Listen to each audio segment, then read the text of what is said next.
Ladies and gentlemen, it is with great honor and distinction that I introduce to you the queen of all media, Wendy Williams. Hello? Hello? Hi, it's Wendy. Hey, Wendy, what's up? It's Ruthie in Shreveport. Hey, Ruthie. How you doing? Good. Hi, everybody in Shreveport. They all love you. Thank you. I just have an interesting question, I guess. Okay. I got a lot of good things going on in my life, but I also have some complicated things. Mm-hmm. I'm trying to do my own thing independently, but I just wanted to see, since you are definitely an inspiration to me, I love you a lot.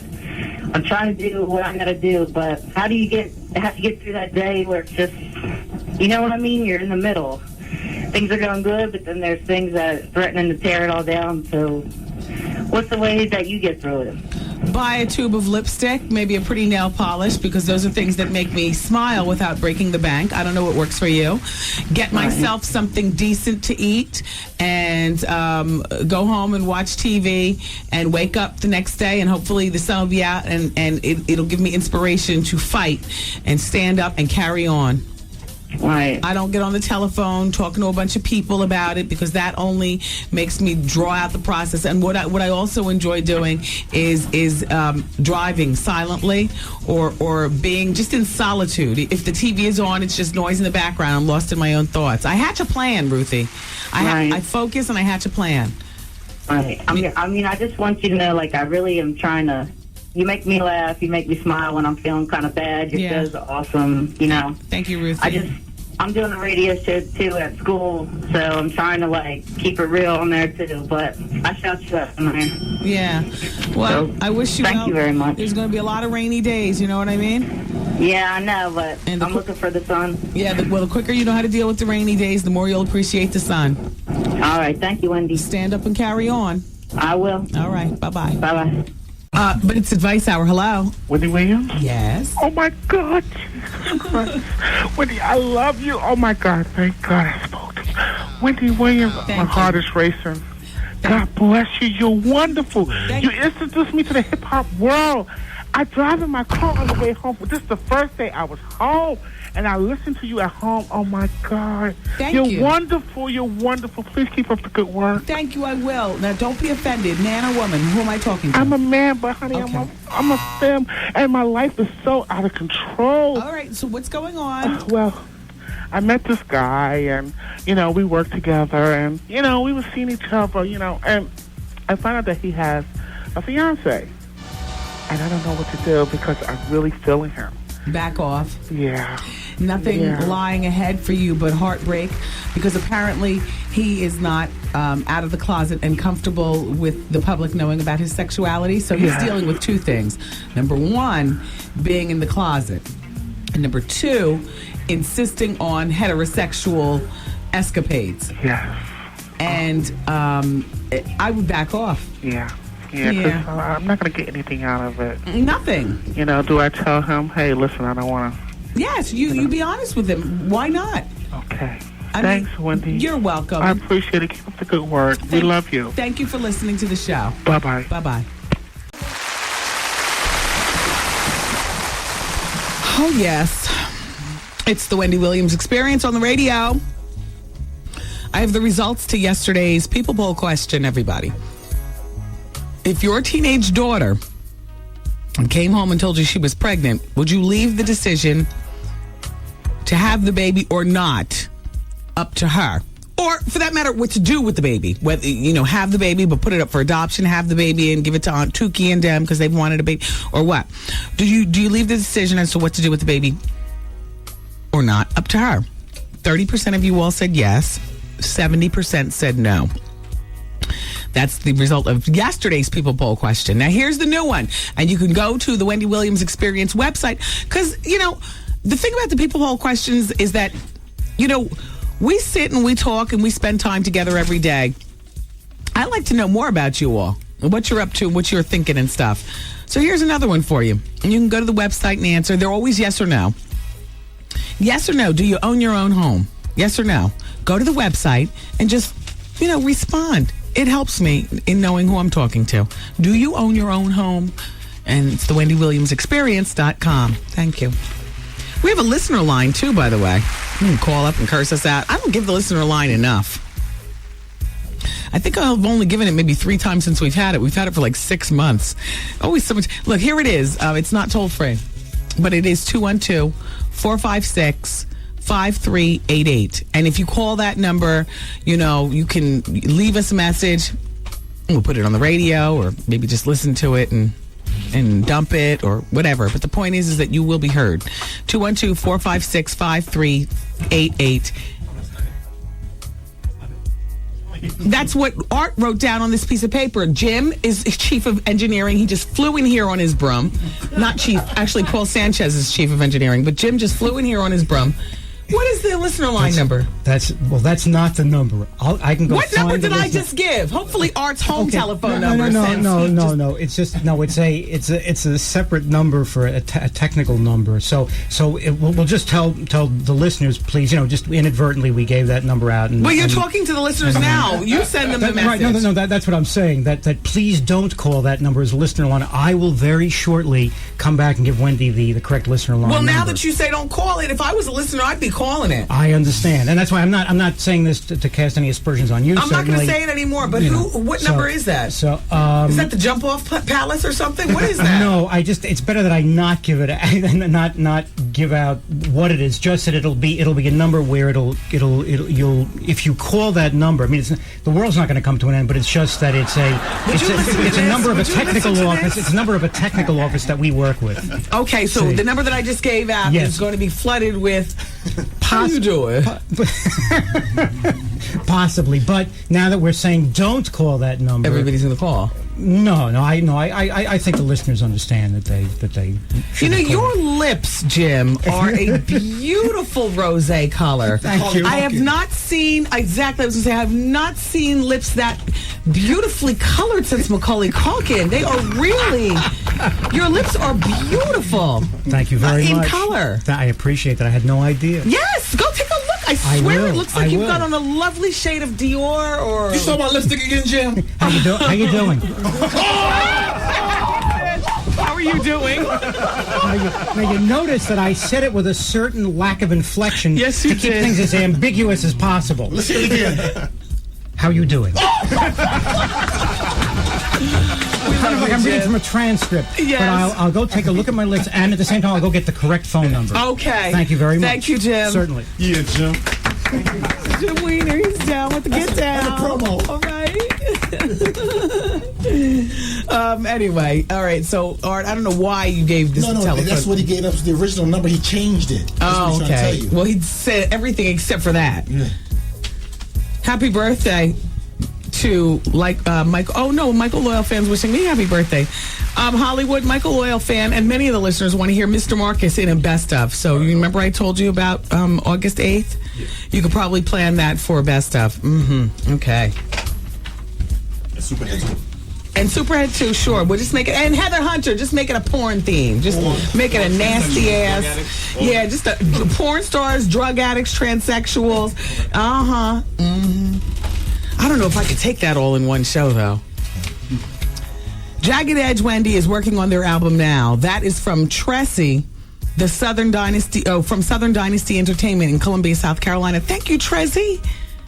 Do you have any more information? Thank you, Tressie.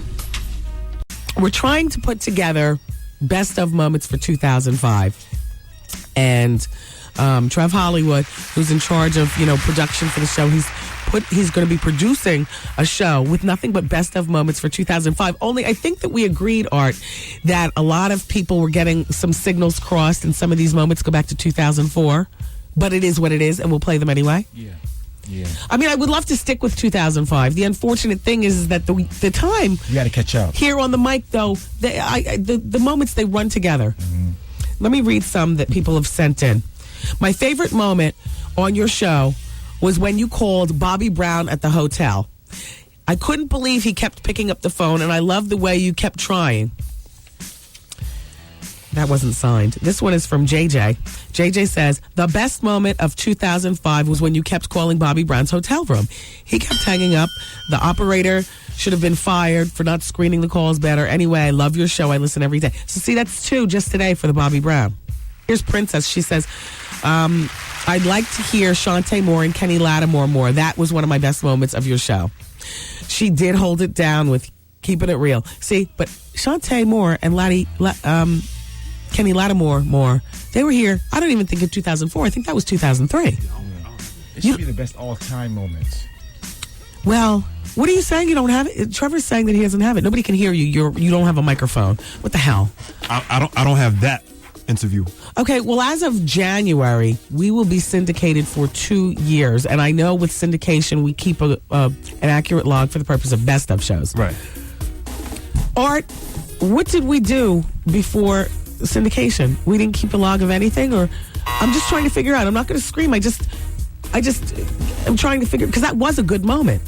That'll probably be the only moment that we will ever get them both in here. Kenny was really, really with it and witty, but Shantae was absolutely bitchy and scowly.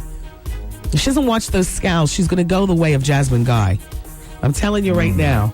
You know what I mean? But and Sheila it. Oh, yeah. Damn you. Yeah. Damn you, damn you, damn you. Moisturizer. I don't know. You know what? That was a good moment. And maybe we can just stick to 2005 with a few in 2004 because they were good anyway. But at some point, maybe we have to have a best of all time moment. And that would probably require me going home to my home office and my home backlog of shows and seeing what I have. And the other thing is, you got some CDs that you took last year. I need to get back from you. That was when I was quitting, and I needed I needed back. All of my possessions at my house, because the day that I was actually going to lower the boom, I wanted to be able to walk out of here with both arms swinging, not a bunch of boxes and catalogs and posters off the wall. You know, that's my mode of operandi. So, that's how I blew out of Philly. Hey, Philly. I took everything down off the wall, and they said, what was I doing? And I said, I was having the office repainted. Artie was there. Artie, you remember? I remember. I said I was having the office painted, and I even played it off and went out and got some cheap paint from Home Depot pink. Bounced. Yeah, well, the walls were white, and I was playing it off like, I'm settling in. I'm going to finally put some pink on the walls. And Artie, you remember? Yeah. And I bought the roller brushes, and I bought the paint dishes, and I bought a can of paint, and had them sitting on my desk for at least 3 weeks before I was ready to lower the boom. Yeah. And then I started taking the things off. Art, did I ever share with you what I was up to?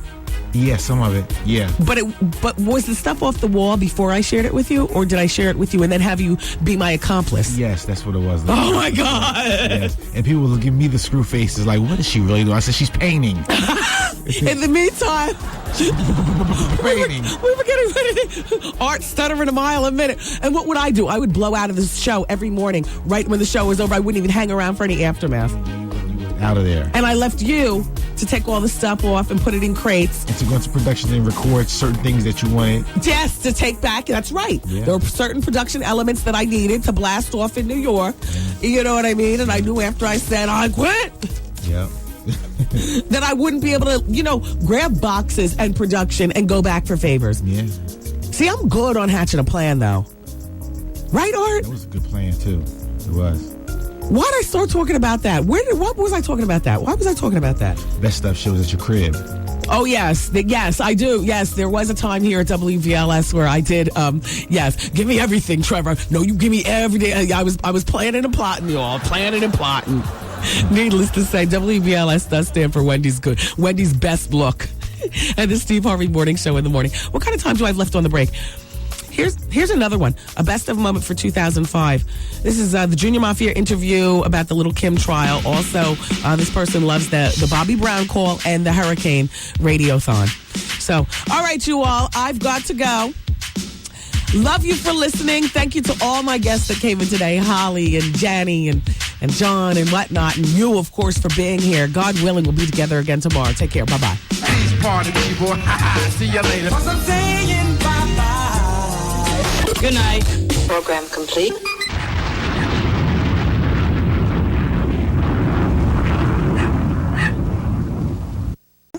Hello? Oh, hi. Yeah, Wendy, I want to ask you, I know it's probably old news, but on my trip to Florida, I got my hands on that New York magazine. Uh-huh. And I want to know, please, how in God's I know, the name picture, could the you have picture. allowed that picture to be taken of you? I mean, I didn't even see your hands, and it looked like you got brown juice in one hand and a crack pipe in the other. Exactly. That is and that was an issue about Jewish people in Hollywood. You know, some old Jew going to read that and see your picture and have a heart attack. But by the same token, if he read the article, he's got to be seduced into wanting to listen to this mess. Yeah, but you're looking like your eyes looking like that. Those people from that movie Carnival of Souls. I know. You know what? It looks like I've been brown juicing and mainlining for 48 hours. And oh, you looking like Claudia Barry on that Sweet Dynamite album. I mean, you look like Carnival of Souls. What'd your family say? What did they say? You know, I don't discuss things like that with my family. I know they got the issue. I know they saw the picture. I don't discuss that with them. You know, because they'd have a stroke looking at that picture.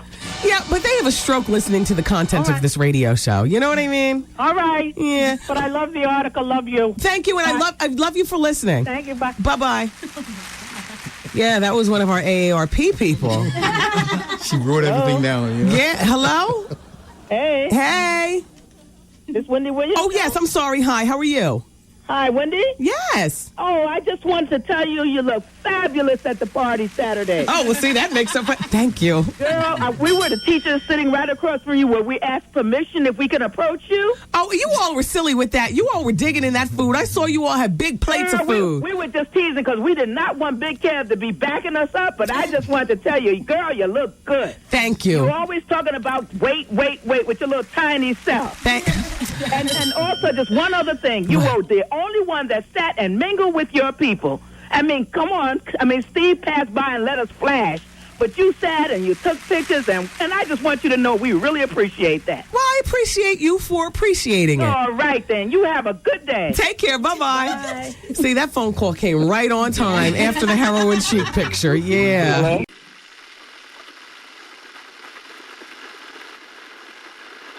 Yes, y'all. So anyway, it's the Wendy Williams experience, and Dave. Yeah, what's up with Dave? I just learned this yesterday because I was asking him. I said, Dave, you didn't really chime in today on the, this was after the show. I was, in the pink room at my desk. I was feeding Drama. That's our fish. I was feeding Drama, and organizing my paperwork for today's show. And so Dave walked in, and we're just sitting down chatting. And I said, Dave, you really didn't participate today in the BET Awards talk. I said, you didn't have anything to add. I said, didn't you see it? Or were you fighting with your wife? What was going on? He said, we don't have BET on our cable system. I said, you got to be kidding me. I can't believe that there's still places that don't carry BET. And he said, there's not enough black people up there. No, it's not. It's a beautiful thing. I appreciate that because that keeps that element out of those houses up there, and everyone up there is clean. It's clear. Did you miss the music video? Yeah, don't you miss the music videos? The girls got nice butts. They be dropping it like it's hot. I come down here and get all that. Oh, shoot. Get all that right down here in the big town. I can't be around that. I don't want my family to be around that. I mean, if I see somebody in my neighborhood that got the same complexion or hair like I got it, I'm problem. There's a major problem. In fact, I'm going to 13 on this one. Serious. 14. And if they're dark skinned, it ain't happening. You're a jackass, man. So anyway, I couldn't really dwell on that for very long before, and I don't even know how Dave is about to get LASIK surgery. As a matter of fact, you're going today at 5:30. Right. I'm going to give it a shot. From our guest who came in the other day, Dr. Della Russo. Right. It's a good price. Yeah. So I'm going to work with it. He was real fair about it. So I said, okay, I can afford that, and I'm going to make it happen. Yeah, so he's going later on today. So we're talking about that. And I said, Dave, I didn't even realize that you wore glasses. I've never seen you wear glasses in my life. And this is what he got into. He said that when he first got hired on the show, because Dave was hired unbeknownst to any of us. Remember when Dave got started and we wanted to hate his guts because he was hired by management? They were putting a spy in here to spy on us, and we didn't want him around here because now we can't talk secretively and, talk about people behind the scenes like we like to do. And then we have just a spy in here. So Dave, after he gets hired, I guess there was like a 2-week period before he actually started working for the show. So he would drive from the Poconos and just lamp on the side of the road in his car to get a feel of us. and see what he's going to be working with. And he heard me talking a lot about, I'm a toothnista and all like that. So he made an appointment. He said he got like tons of work done on his teeth. His teeth are all real, but all the plaque and whatever. Not that he had yucky teeth, but he got his teeth prepared to work with this show. And he got rid of are you ready? Blue contacts. How you doing? This man was wearing blue contacts, and he went home to his snowflake wife and said, I won't be able to wear the contacts anymore because this woman that I'm about to work for Real street. And you thought I was real street? Real street. Hungry. Did you have an S-curl too? No, I didn't have the S-curl. Did you have different hair that you prepared for working here? No. I kind of kept the same hair. I had a nice moon part that went in there. Okay, you let that go over, thankfully. Cornball. So you got rid of the blue contacts. So what do you wear now? Clear contacts? And No, I don't wear any contacts at all. So you can't see. That's why I wasn't coming in here. That damn drama. You screaming on this one and that one. Then you look over across the board 2 feet away from you, and this wannabe Negro, half Caucasian, is walking around in light blue contacts. Half his teeth are light brown. Blue eyes and brown teeth. Yeah, that bomb is long overdue in this break. But keep it up because Vivica Fox is talking greasy in the BET press room about 50 Cent. And I guess somebody asked her about 50. So this is what she had to say. I've been in the game for 10, 15 years. I didn't need to exploit or use nobody. My films have grossed over $1 billion worldwide. I ain't got to use nobody for no cover of no magazine. I've been on magazines forever. So he can put that where? Back there. Y'all don't know, I've been waiting on a year to say that, child. I've been holding my tongue. I've been holding my tongue, not saying nothing. Letting him talk all kind of Wow. I mean, I understand what she's saying. I think given her age and maturity, and we are peer sisters, so I'm saying this in a positive way, given her age and maturity, she didn't even need to address that, urchin. I mean, if that's what he was, if that's how he treated her, I don't know. I just thought that it would be more mature if she didn't. And then the way, her inflection and the way in which she was talking. You know what I mean? I don't know. Am I wrong? Maybe she had a taste before she did that. Maybe she had a taste? Yeah. Oh, yeah. The liquor make you. Yeah. Liar. Yeah. I mean, the grease in her mouth. The grease. I mean, she was talking real greasy there, right? But don't you think that a response like that would have been more called for, like, right after it all jumped off? Not a year later, especially because, she's a mature lady. Rep it, Vivica. Screw him. It was his loss.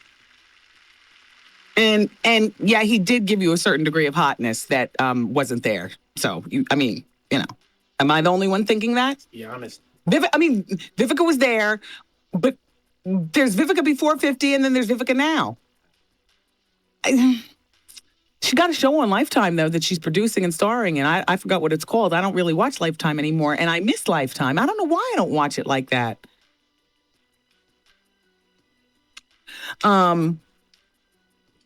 It's the 4th of July weekend. I don't know what you all are doing on the actual 4th, but I am not watching the Twilight Zone marathon. I always watch it. I always try to squeeze in at least 6 episodes, but you know what? TV Land is running Three's Company marathon, so I'll be there with Jack and Chrissy and them.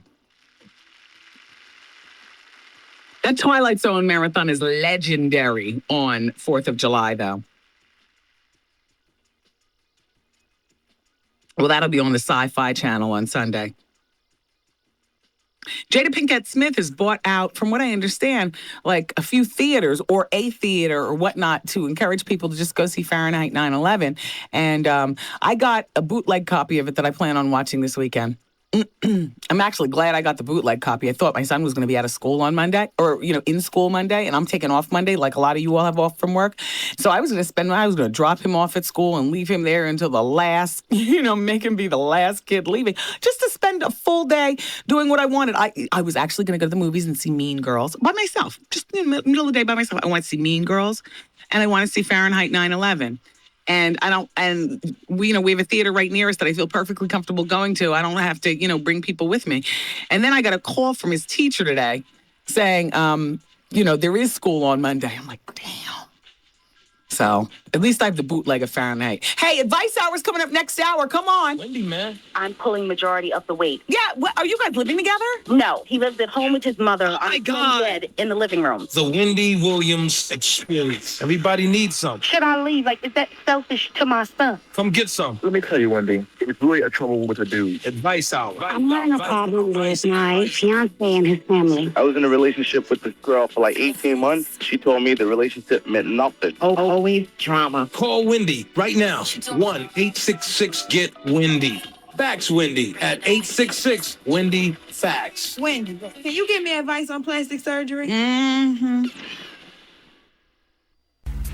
It's advice hour here on the Wendy Williams Experience. Let's get to it.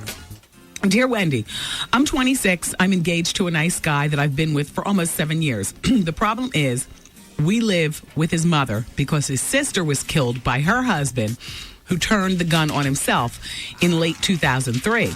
They left behind 3 children. Now, prior to this tragedy, we lived in another state. We each had a decent job and things were okay. We were a young couple on our way. Now, we've been put in this house with his mother and the children. And over the past year, it's been getting very thick, Wendy. I'm not feeling this at all. I choose to ignore the advice of friends and family who told me that this was a bad idea when I told them that I was going to move back home with him. But I was grief-stricken when I made the decision. I felt that my poor baby, my fiance, had been through so much already. How could I just leave him alone to deal with the grief and his family? Well, now, Wendy, I totally regret the whole thing. I long to be free and young again. I feel that I've aged a million years in like a year and a half. I have no sex drive. I dread going home at the end of the day. It's not even that I want to go out and be with somebody else sexually. I just don't want to be sexual at all. I don't necessarily want to break up with my fiance, but I just don't know what to do. I am obsessed with the thought of breaking free, but I don't want to lose him and what we have.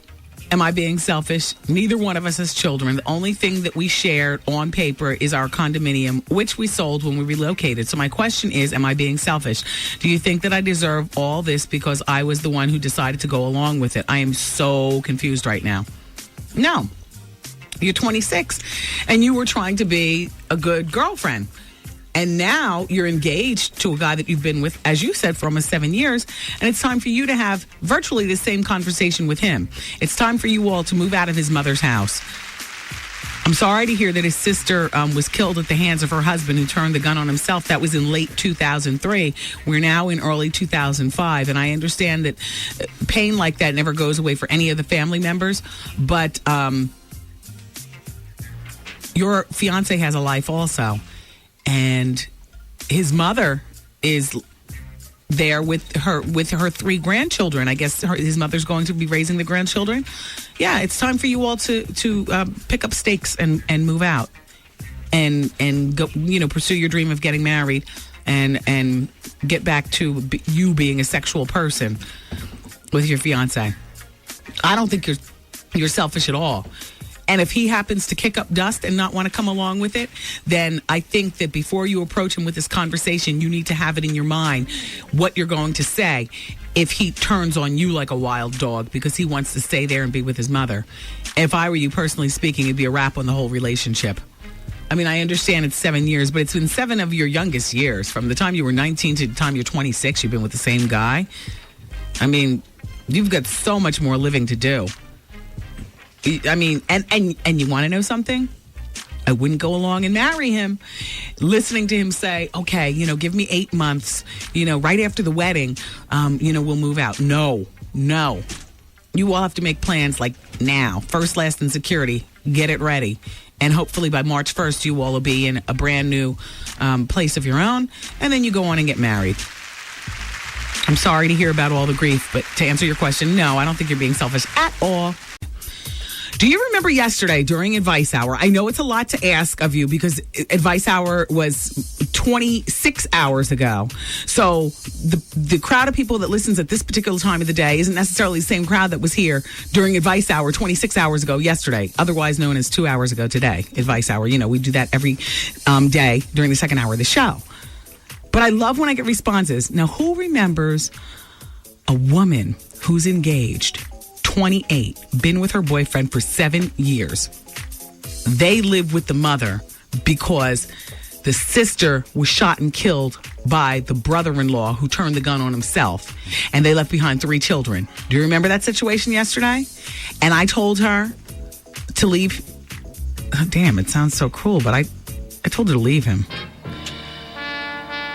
And at the very least, plan to leave him if he's not going to agree that you all need your own space now that you're engaged. You don't have any children together, and you know, you need to talk to him. It's been over a year since the sister was killed, and let the mother raise the 3 children. I mean, you all can go and visit and stuff, but you all are a young engaged couple. He 29, she 28, and they need to move out and be on their own. Fiance, the female who wrote me, was going stir crazy in the house, turned off to sex and the whole bit. Just couldn't even think about sex, not with her husband, not even thinking about jumping off. Just, you know, hates coming home from work because there's the mother and the 3 kids running around and the house is crowded.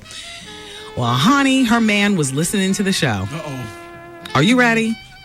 Wendy, yesterday you read a fax from my fiance stating that we lived with my mother and my nieces and nephews because my sister was killed a year and a half ago. Well, all I have to say is that I heard the show yesterday and I left home very early to go to work and packed her things so she could leave. Ooh. I don't want to be with a woman who is not woman enough to talk to me about what's going on with her. I shouldn't have to be with her. Yes, we were together for almost 7 years, but I was cheating on her for 3 of the 7. Damn. If she was so damn miserable, she should have opened up her big mouth like she does when she gives me my professionals and say what's on her mind instead of faxing you. No offense, Wendy. I was so mad that I just went home, called the locksmith, and had my mother, my nieces, and my nephews help me pack her stuff. Now she can live free. Wow. And the way she wants. Wow. I'm gonna be just fine. I could care less about her damn feelings because she didn't care about mine when she ran her mouth to you. That's it. And he's been cheating for 3 of the 7 years. Isn't that a blip? That is the blippiest. Renita is about to move to Louisiana, and she's gagging because she feels as though she's not going to be able to catch the radio show.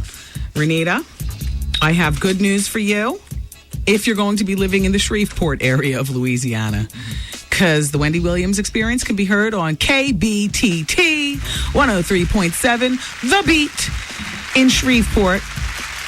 Do you know what their motto is there? 103.7, The Beat. The Beat all day, air day, or something like that. I'm sorry, I got it wrong. 103. The Beat, it's something backwards, like it's something where they, you know. Slang. Yeah, shout out to Shreveport, I can't remember. Damn, I can't remember. Guess who's the new spokesperson with peachy, creamy skin for Neutrogena? Kelly Preston, John Travolta's wife. Wow. She follows other spokespeople like Mishka Barton and Gabrielle Union and Jennifer Freeman. They will continue their roles as representatives for Neutrogena. It's just that they're now joined by Mrs. John Travolta, Kelly Preston. It's good she has a job. She hasn't had one in years. They probably got it for cheap. Please, he probably went in there, flew in there, and rolled gangster on him. Please give my wife something to do so I can get with my jump offs. Oh. How do you do? How's he doing, Johnny? How you doing? All right, that's legendary. Wendy, man, I have a boyfriend. He wants to fight me. How old is everybody? I'm 43. She's 38. And he's 40. The Wendy Williams Experience. Rewind that back. All right, let's Let's go. Shout out to the Foot Palace on Friday night. And the dude knew who I was from the show, too. Shut up! I'm at a foot party, and this guy said, excuse me, but what is your name?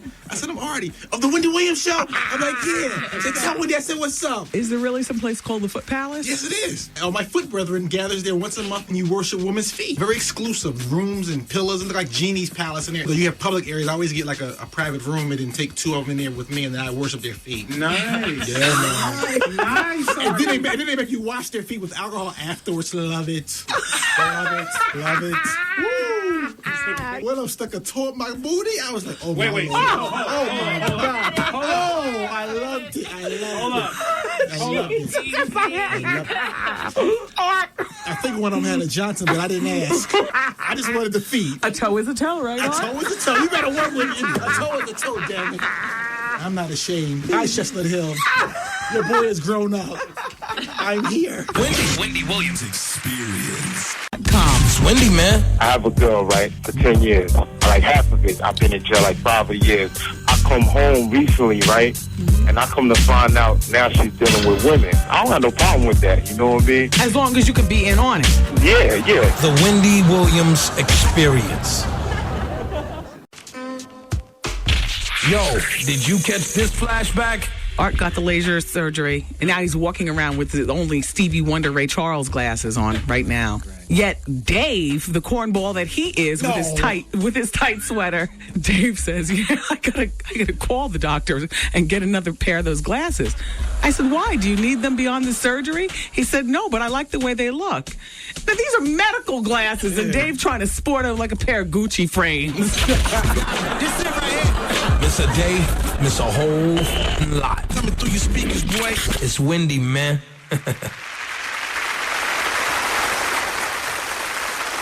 Alrighty then.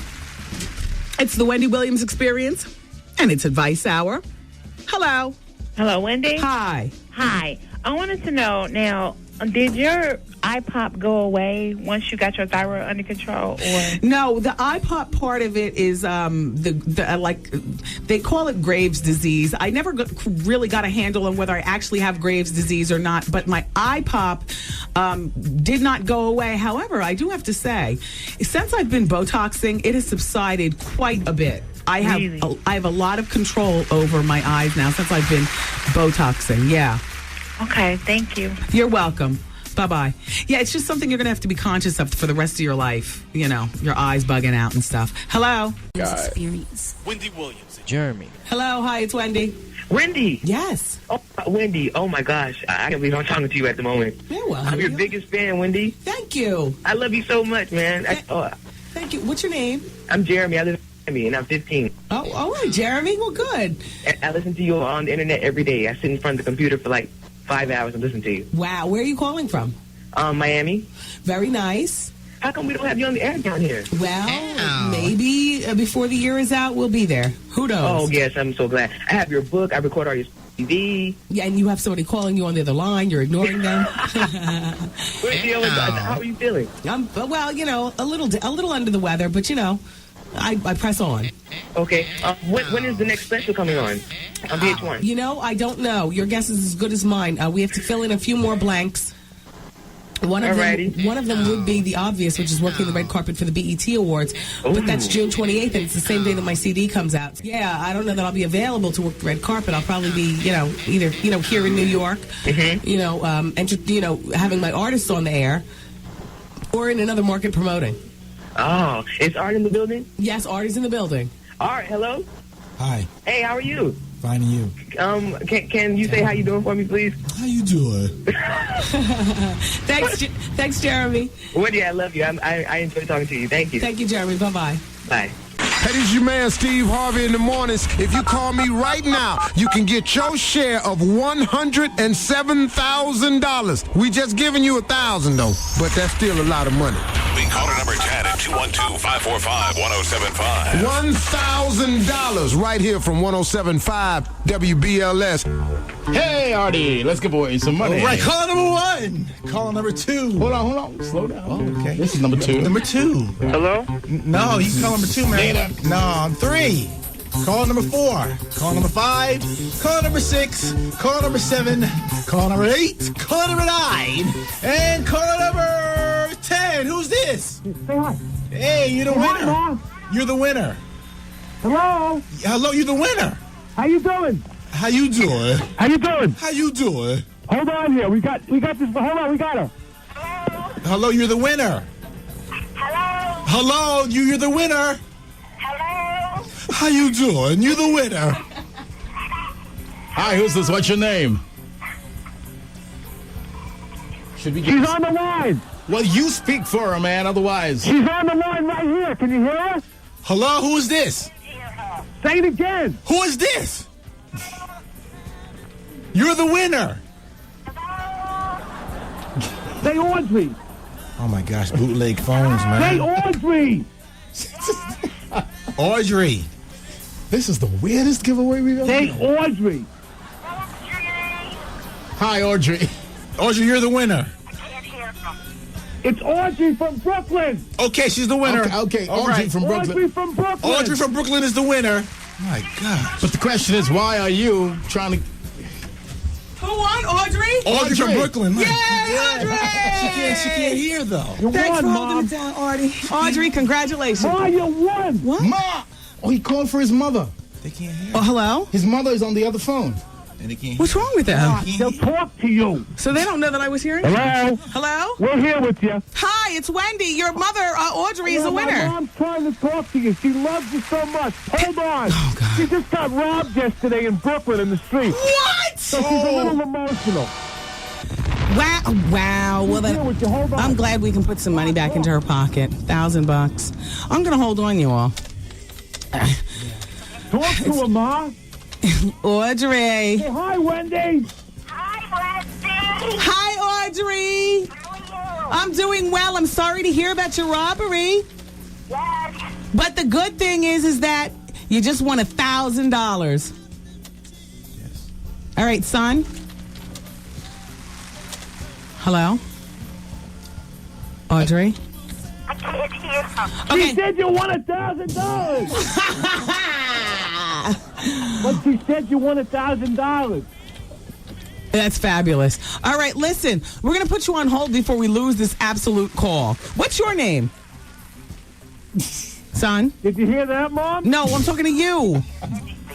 Ma, she just said you won $1,000.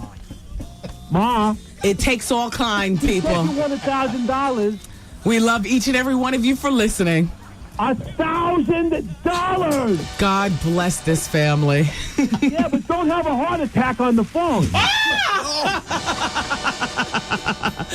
Hold on, we'll take your information behind the scenes. I would say let us know your station, but... What did she say, Mom? She's saying she loves you. No, I said, how you doing? She said she loves you. No, I didn't. I said, how you doing? Yeah. Tell her. All right, Goose, put it on hold. Damn.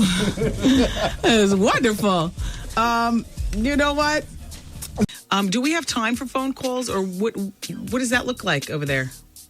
Okay. Hello? Hello, Wendy. Yes. How you doing? I'm doing well. This is Abdul calling from Irvington. Okay. Listen, I just called. First of all, I'm going to tell you I love your show. Thank you, Abdul. And I've been following you since Kiss FM, okay? Wow. So I know your whole illustrious career. You've been around for about 15 years. And you won't believe this. I'm only 26, but I've been following you since the 80s. I raised you, boy.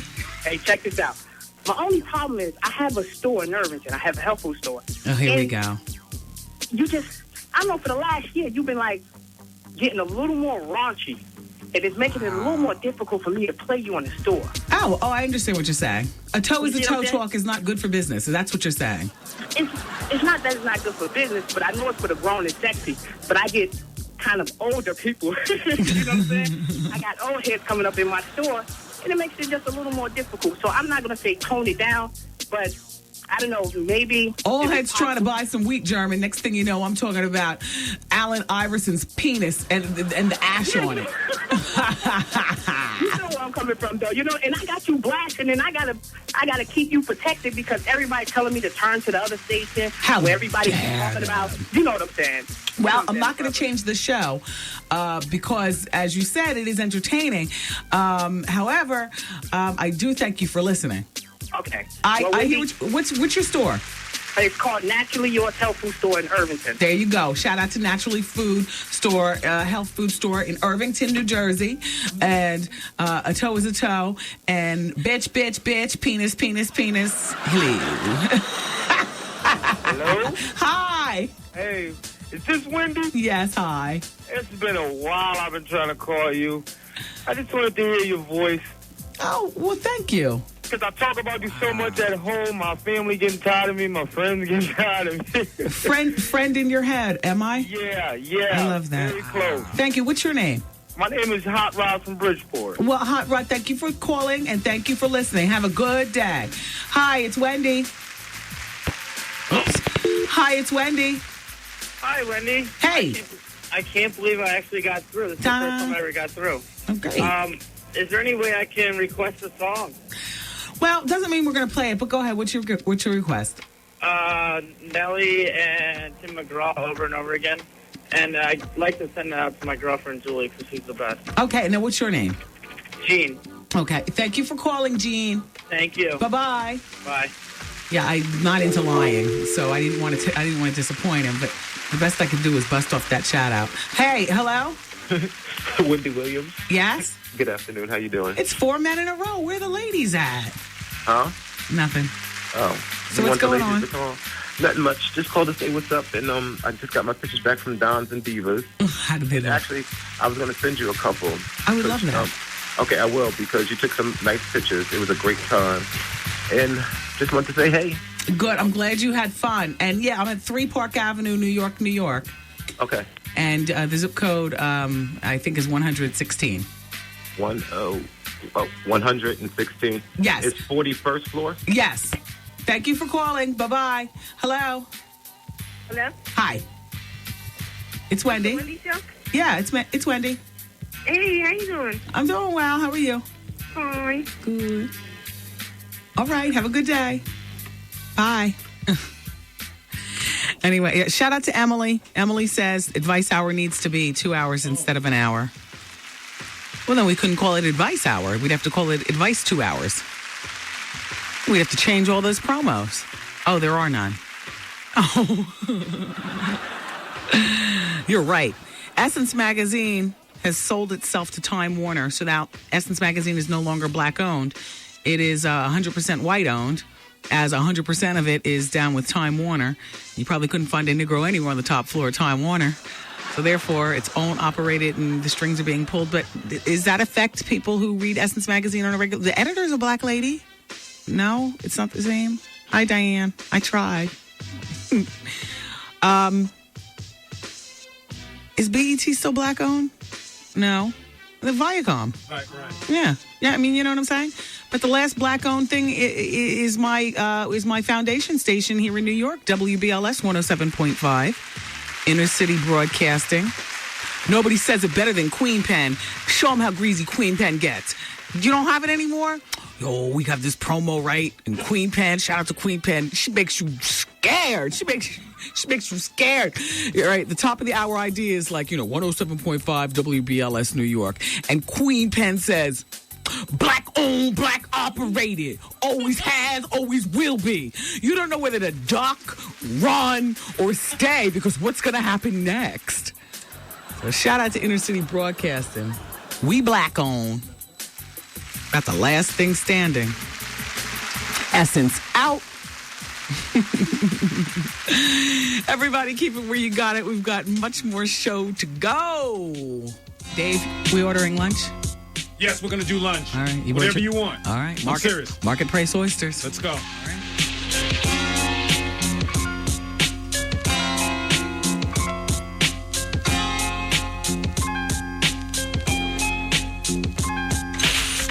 Wendy, man. You never met me. You don't know me. You ain't been in my house. You don't live with me. You don't sleep with me. You don't do shit with me, but talk about me. Watch what you say. That's all, baby girl. That's all I'm asking you is watch what the you say. The Wendy Williams Experience.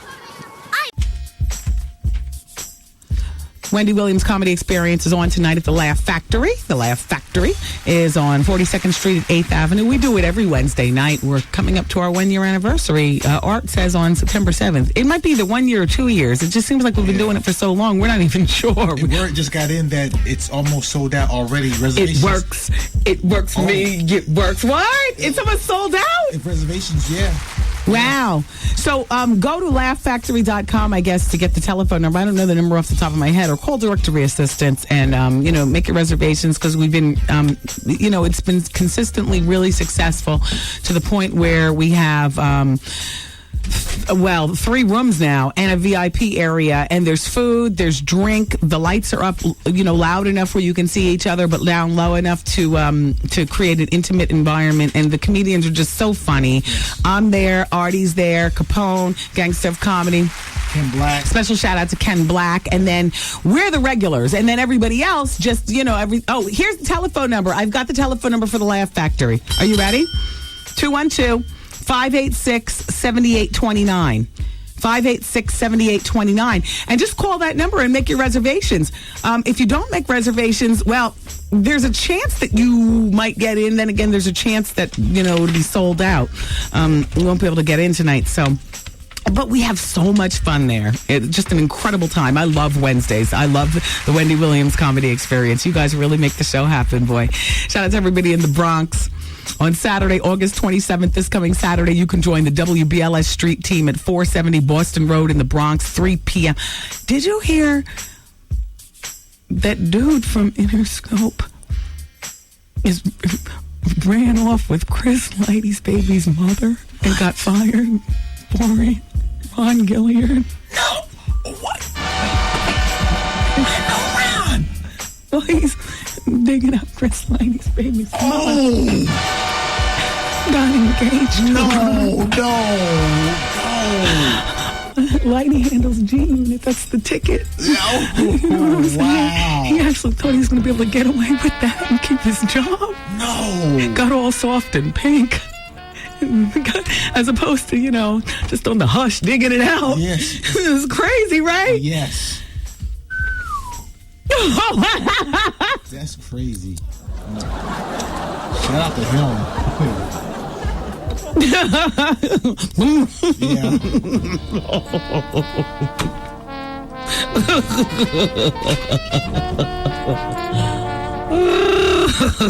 You know everything. It's the experience, man. Yes. All right. So, and don't forget, on the website, the web poll question is up. And I have the results from yesterday's web poll question, too. Are you in an abusive relationship, mentally or physically? That was from yesterday. 60% of people said yes. The sad part is that 40% of people said, 60% said no, they aren't. But 40% of people said yes, they are in a mentally or physically abusive relationship. So I wanted to get deeper with this because, and I mean, I guess it varies from person to person. Mental abuse is only abuse depending on how strong you are as a person. Do you understand what I'm saying? Elisa Payne's in the studio, our booker. Oh. I mean, you know what I'm saying? Like we fight like holy hell in our house. No, for real. What is that? You know what I'm saying? That's 2/5 of the people out there who feel they are abused. Abused mentally or physically. That's terrible. No, they're too sensitive. But you want to know what, Art? As stupid as that sounded, there is something to that. It's not necessarily that they're too sensitive, but maybe their resilience is not built up. And that could lead to suicide or more. Exactly. It could, but physical abuse is a lot worse than mental abuse. You can't escape that pain. Because that's real pain. There's a broken bone. So we've zhuzhed it up on the website. Now the new poll question is, are you presently in a physically abusive relationship? Sometimes the mental is worse because they can have you in a grip for years after you got your last black eye. No. We're not mixing physical and mental. Just do mental right now. So you're saying that sometimes the mental abuse is worse. Yeah, because, that will have you down and out for years after you got your last shiner. Don't you agree? No, because I feel as though you can there are names that I could be called today that would have broken me down years ago. Whereas today, there is nothing you can call me or say to me that's going to make me think any differently about myself. No, Absolutely I nothing. agree, but you have to get to that point. Exactly. And certain people can push your button. So, say whoever. If I get called an effing B. Right. But if it was your parent that said something maybe about your weight from back in the day or currently. That would have broken me. If they said it currently now, there's nothing. Okay. No, that doesn't break me. There. Put that where? But I'm not in a relationship with that. That's true. If my husband called me a fatso, that wouldn't break me. Right. If he called me effing B, and believe me when I tell you, up in our house, when we fight, it's serious. You know what I mean? Mm-hmm. I believe it. But one thing about is that I believe that men are more sensitive than women. Mm-hmm. And I do believe that sometimes you get at it with your man and you might be out in public. The second you pop back off at him as hard as he's going at you, he'll never be able to repair it because his ego. You know what I mean? Especially if you mention another man in the pop back. Oh, please. You understand what I'm saying? I don't do any of that. You know what I mean? We'll be and it could be out in public. I'll save it all. You will not see me because that's a man's pride and ego. And one thing that I've learned, and I don't know it all, but one thing I've learned through observation of other relationships, reading, and the male ego and all like that. Men don't know how we are as women are much more resilient. I will save it all. You can call me whatever. Mm-hmm. I'll see you when we get home. Mm-hmm. I will see you when we get home. Much stronger too. Yeah. Yes. So for me, I think that mental abuse is if you allow it to get to you. I think physical abuse is a lot worse.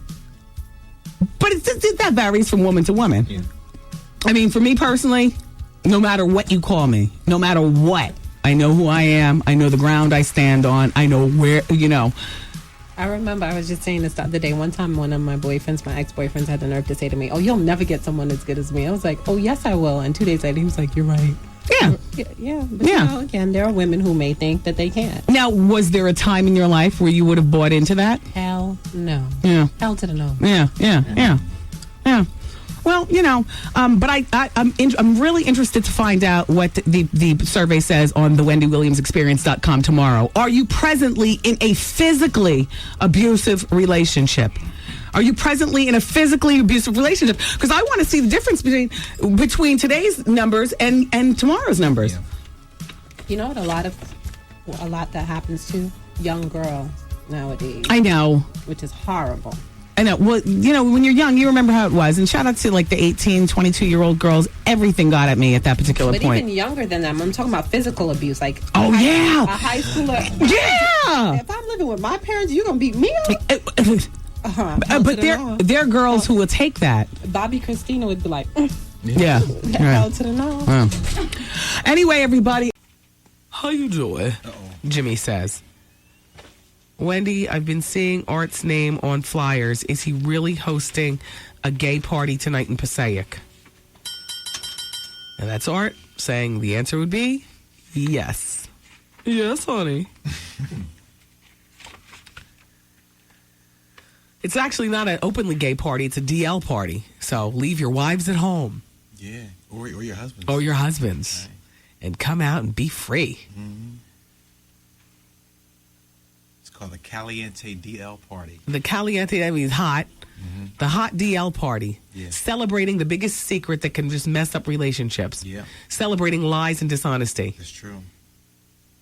This is a job. It's just a job. Sorry, I'm just a job.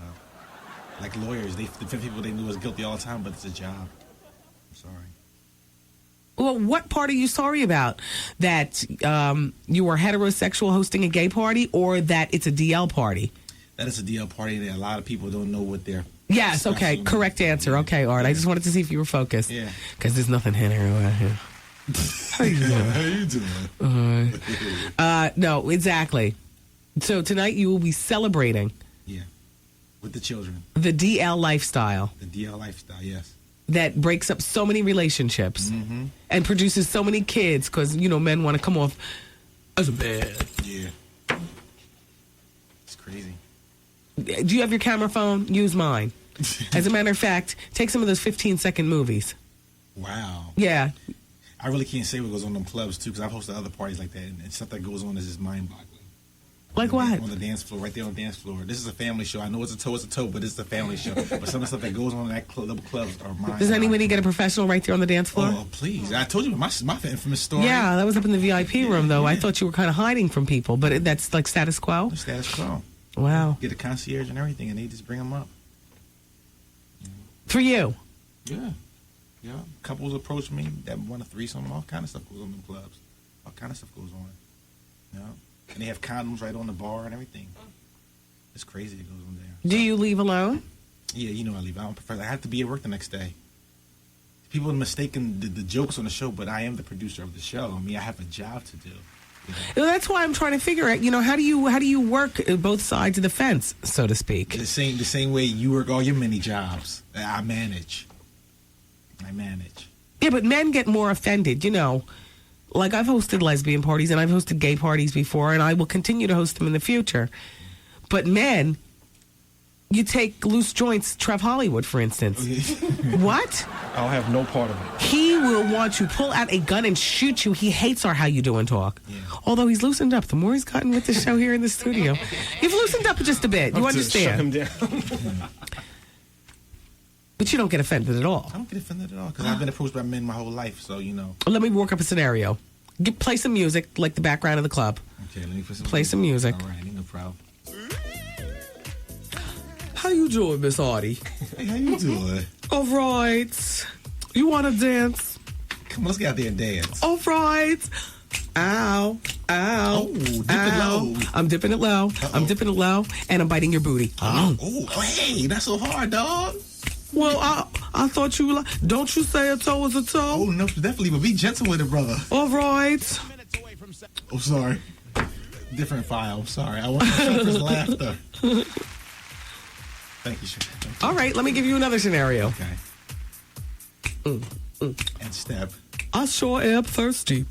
Let me make my way over to the bar. Uh-oh. Excuse me. Miss Artie, is that you? Hey, what's going on? How you doing? How you doing? Can I buy you a drink? Go ahead.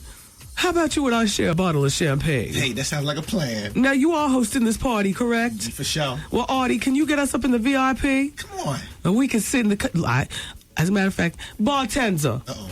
Let's have 3 bottles. Uh-oh. A concierge. Bring those 3 bottles up to me and Miss Artie. It's going to be a long night. This is a show. And as you walk away from the bar, yeah. He grabs your hand just to kind of navigate you through the crowd, but he's grabbing your hand. Yeah. All right, come on, Miss Artie. Mm-hmm. And I'm leading you. All right. And I'm holding your hand. Right. And I reach down, and I feel what's all going on. Oh. Zipper or button fly. Right. And we walk in. Now, here I am. I'm feeling. Right. And you say what?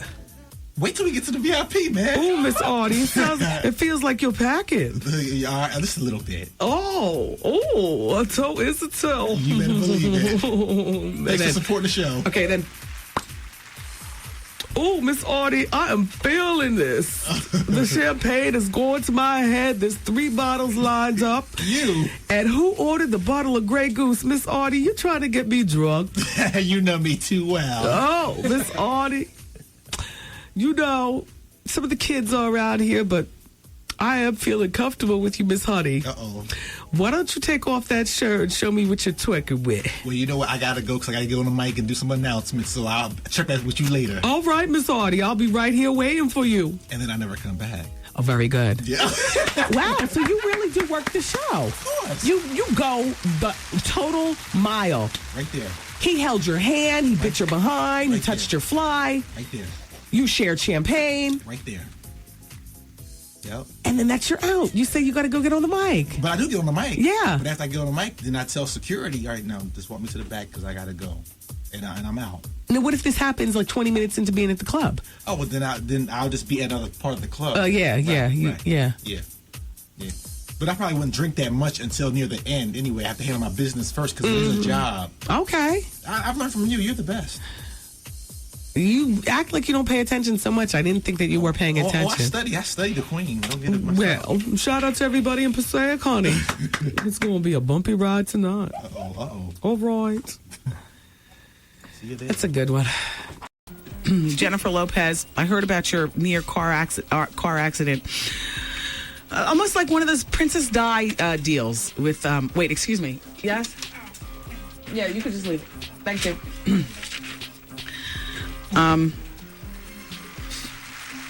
When Bianca comes in the room to drop off articles, there's Bianca. She stands at the door, so I'm figuring maybe I'm supposed to be saying something or something as opposed to her just putting them down and leaving.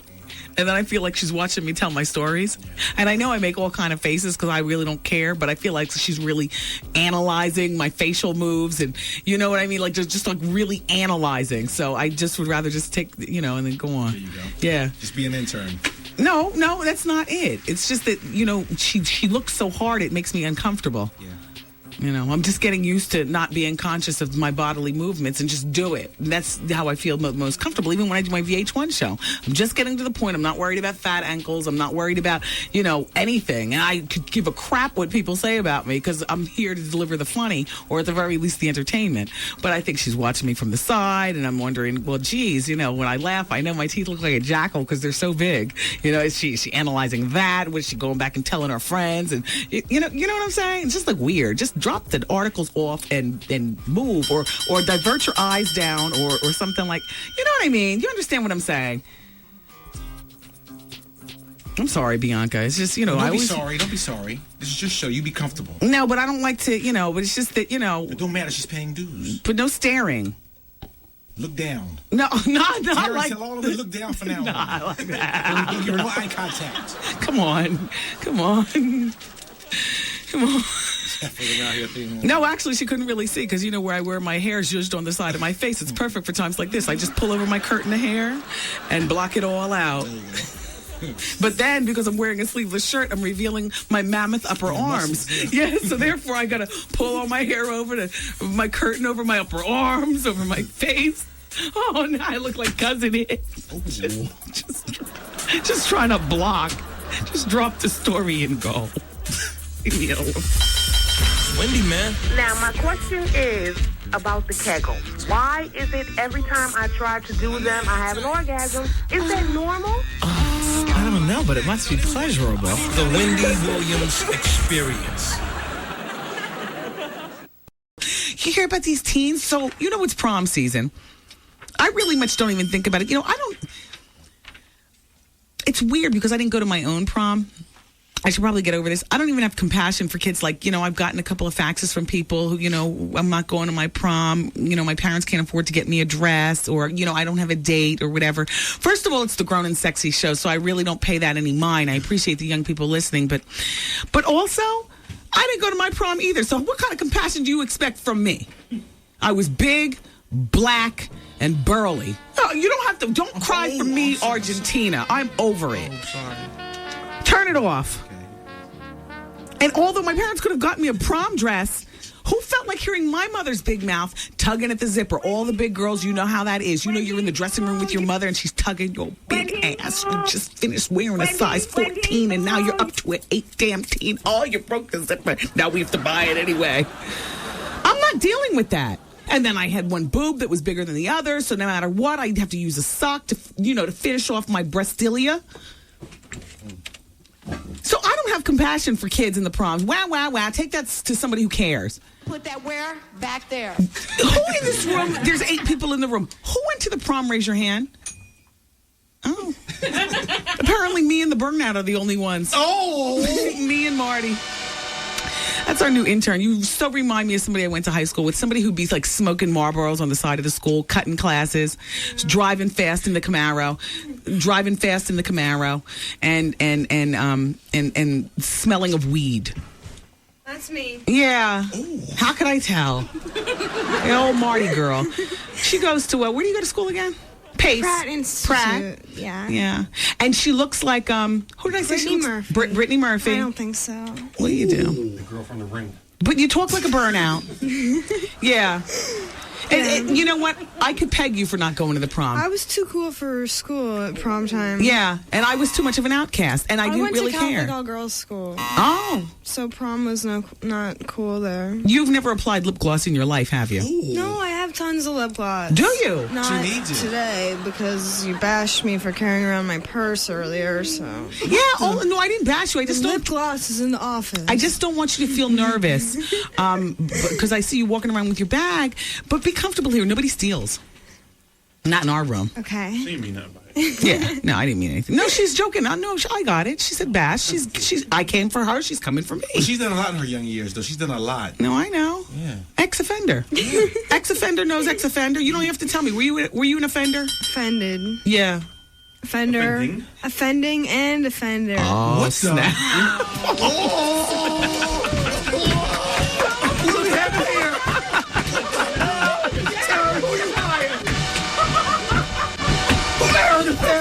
Oh, Lord. Get this chick out of here. Watch your purse, you wallets. I can't see.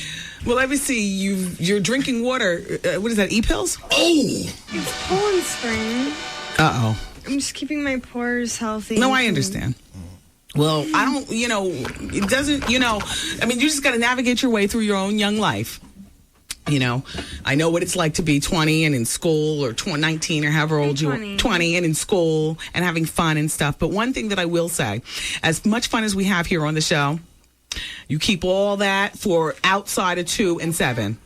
Okay? Okay. All right, none of that. I like you though, Marty. I had to ask her if she was stoned the first day she was here. You hear the way she talks. I had been in the hospital the first day I was supposed to. And what's your be excuse here. today? I was so sick. My excuse to that is I went to sushi at the wrong place on Astor Place. It wasn't my fault. I wanted to go to this better place. My boyfriend said, no, I want to go to Astor Place. And then I got food poisoning and I was vomiting for... When did that happen? This was 2 weeks ago. Well, that was 2 weeks ago. What's your excuse today? You're talking like a stoner. I'm not, though. If I had smoked weed before I got here, it would have worn off by now. Yeah, because it's a long show. I know. Believe me, this extra hour, it wears on all of us, but we love it. Wendy, she was late for work today, and she lives right around the corner. Damn, what happened? What happened? You got to start being more responsible, though. Yes. What year are you? I'm a junior. Okay. So we're going to work with you. This is only your second day of the internship. You started last week. Now, what day does she come, Taryn, Queen of Interns? Wednesday. Every Wednesday? Mm-hmm. All right, every Wednesday is Marty Day. I'm watching you, Marty. How long does an internship last? 3 months? Yeah. All right, that's 3 months. But Wendy, I have issues because she came here for the first time and said to Nicole, hello, my name is Marty. This is my first day of interning. She said that today? Yes, and she's been here for 3 days. I told Nicole, where should I go? But I didn't tell her it was my first day. No, there were witnesses in the office. Taryn, Queen of all interns. She doesn't lie. That's why her internship has lasted 3 years. She's been here since forever. Jason's not even with the show anymore. He goes to Howard, but he's already graduated. He comes back. He hasn't gotten a job. You expect a lot. Once you have your degree, you think that the world owes you. Jason's here to tell you. You know what I'm saying? He graduated in the top 5% of his class, Jason. Look at him. Extended vacation. Extended vacation. The boy can't find a job. He old people to retire and let the new ones in. Yeah. All right, Marty. Go back and work the machine right over there. Right. It's nice to have you here, Marty. Thank you. Do you feel more comfortable this week? Yes. Good. Good. All the time. Okay. You got a room full of interns and ex-interns. Yeah. People like it. Yeah. Yep. Yup. Wow. You put everybody on. Miss Wendy knows how to give back. Trev Hollywood, he was my intern 10 years ago. Art, you were my intern 5 years ago. Billy. Yeah. And everybody else is present intern, except for Jason, who can't seem to get enough, and he's back. Don't leave me out on the ground. That's what you do, though. Now, hopefully you all go someplace and do something, and you'll put on a bunch of people, too. Hopefully. Well, So, look, I was talking about the prom. Can you please stop? God. 10 teens hired a limo so they could get their prom on. And they ended up helping bust their chauffeur on drunk driving charges. So it's flipped around because normally the teens are in the back getting sloshed. Well, apparently this happened in Winter Springs, Florida. And Patrick Curley is a senior at Winter Springs High School, and he used his cell phone to call home on Saturday and told his parents the driver had ignored a stop sign. Wow, on prom night. My, how the kids have changed. Wow, that's good. The driver also, Patrick informed his parents, cut off another vehicle and veered onto the wrong side of the road. Then Robert Curley told his son over the telephone to tell the driver to pull over and then grab the keys from the ignition. And then the kids were like 90 minutes late to the prom because of that. Boy, prom's not like it used to be. Shout out to this person. It's not Josh Hartnett that Katie Holmes was dating. It was Chris Klein. No, I understand she was engaged to Chris Klein from American Pie, but that engagement and relationship is over, and now Katie Holmes is dating Josh Hartnett. Thank you. Right, Marty? Josh Hartnett goes to my gym. Oh, pull up. Pull up. He goes to Equinox on Greenwich Street in the West Village, and I see him there all the time, never with Katie. Do you ever see him there flirting with the girls? No. No flirting. Have you ever tried to push up on him? I talked to him once because he was asking me about a spinning class, but I had no information on that because I don't do classes. Well, what do you do at the gym? I run on the treadmill, and I go in the steam. You're a dumbass. I mostly go in the steam room. Yeah, clean out the pores. Pores. Yeah. Detox. Pores, yeah. Sweat it all out. Yeah. Just to start it the next day. Thank you, Marty. That's Marty, everyone. She's fabulous.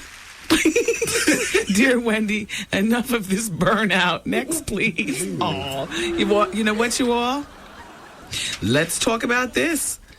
I am not pleased at Rita Lofton. However, everybody's entitled to say what they need to say here on the show. I'm just going to read this and I'm going to move on. Rita lives in Fayetteville, Georgia. She happens to still be listening even during the bonus hour. And she says, Wendy, with her incredible acting ability and her accolades, I respect Alfre Woodard's talent, but she will be there, modern day Aunt Jemima. Big eyes, you know what I mean? Damn, it is an insult. Of all the fabulous black actresses for Wisteria Lane that are out there today, Victoria Raoul from The Young and Restless, Tracy Ross, too much competition. You want to know what about too much competition? Very funny. Behind the scenes, my stylist, Steve Lindsay, called, and Steve says, ow. How you doing? And Steve says they probably don't want all that physical competition for, and even having to deal, I guess, with, all that with those women on Wisteria Lane. They can't even deal with each other. So to bring in an extra woman. Dear Wendy, I just want to say I love the show. I listen every day. I do disagree with you on the Bobby and Whitney situation. I disagree when you stated that you don't like it when people say Bobby made Whitney do drugs. Correct. No one can make you do anything. However, if this is your wife, would you let her walk around like this and keep doing drugs, or would you grab her and go to rehab? It took her mom to come over. I understand what you're saying, but Bobby's in his own haze, so he's not grabbing anybody to do anything except for lay over this mirror. Yeah, Bobby needs it also. Julia Roberts, she's finding motherhood tough. Wah. House full of nannies and money to burn, and she's finding it tough. The kids are cute, though, Hazel and Phineas. But she hardly sleeps, they're saying. Calming them is tough. They say Hazel is a night owl, and Phineas is an early riser. And she's exhausted. It's hard to calm them down. After reading to the kids, she plays them classical music, and then they burst into tears. They're only happy when she puts on Winnie the Pooh. She's torn about work. 6 months ago, they say, she said that she wanted to take a 5-year hiatus from acting, but Julia has already lent her voice to 2 animated films, Aunt Bully and Charlotte's Web, and the guilt over leaving the twins is upsetting to her. She's also a perfectionist. She's hired a team of nannies to help her care for the twins, but she's a perfectionist, and so therefore she comes behind them a lot to, do for the kids. And she's also struggling to find time with her other loved ones. Before the birth of her babies, she spent a lot of time, and you saw a lot of paparazzi pictures of Julia with her very beautiful young niece, Emma Roberts. But now her focus is shift. Julia bought Emma a BlackBerry so that they can keep up with each other. Yeah, and then you shift your priorities. I just thought I'd share it with you. I'm not feeling sorry. Oh, Wendy. There's 3 Wendys on this. Uh-oh. This Marty is a great addition to the show. She's good for the extra funnies in the office. The entertainment value is great. I'm laughing my behind off in the office. P.S. Bobby Brown's call was genius. That's from Ron. And he works at the UN. Oh, here's another one for you, Marty. It's from Marcus in the Bronx. The boys like you. Hey. Wendy, why does Marty sound like China? Because if she doesn't watch it, she's going to be like China. That's why I'm telling you, young girl. Hey. You stay in school and you keep your nose to the grindstone. At least Wednesdays between 2 and 7. 7. Yeah. 12 and 7. Oh, that's right. You have to be here at 12 o'clock. That's right, Taryn, Queen of Interns. Crack the whip. Mm-hmm. I'm watching you like a hawk, Marty. Can I tell you something? Oh. All right. Come here. China's out of rehab. And she's sending plane tickets for me and the VH1 crew. Wow. We're going to California. And I got much more to ask her. That's all I'm going to say. Hey! And this time, you'll actually be able to... Oh, gosh. I don't want to talk anymore about it. Hey. Hey, girl. Or... Oh, I'm in the newspaper today. Look. What newspaper is this? This is the New York Post. Free. I told you to watch out. Why is Julissa Bermudez looking divalicious at the tenderoni age of 21? On page 44 of the New York Post. It says, Uptown Girl, 106 in Park, starlet Julissa Bermudez is blowing up on BET. And then the article starts by saying, gossip monger Wendy Williams has already warned BET music host 106 in Park's Free to watch our back. Oh, it's kicking in right now. Damn. See, Free, I told you to watch your back 2 months ago. And now look. The loose-lipped radio host has implied that Julissa Bermudez, special correspondent for BET's 106 in Park and host of the music video show The Center, is so hot she might just take Free's spot on the set of the plush, cushiony couch, yada, yada, yada. And then they go on and talk about Julissa. Her and Ray J will be perfect. Yeah.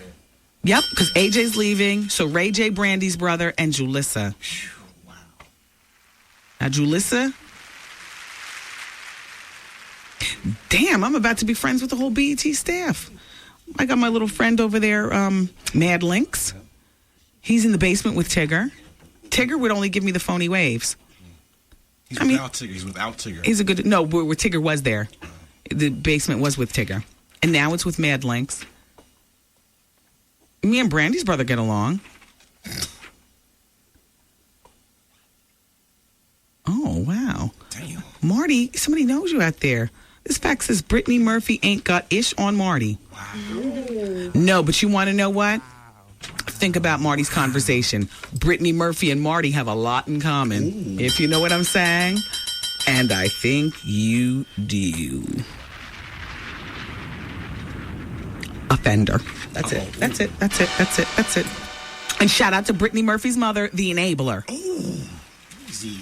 Well, no, you be easy. You should have told me the story if you didn't want me to talk. Years ago.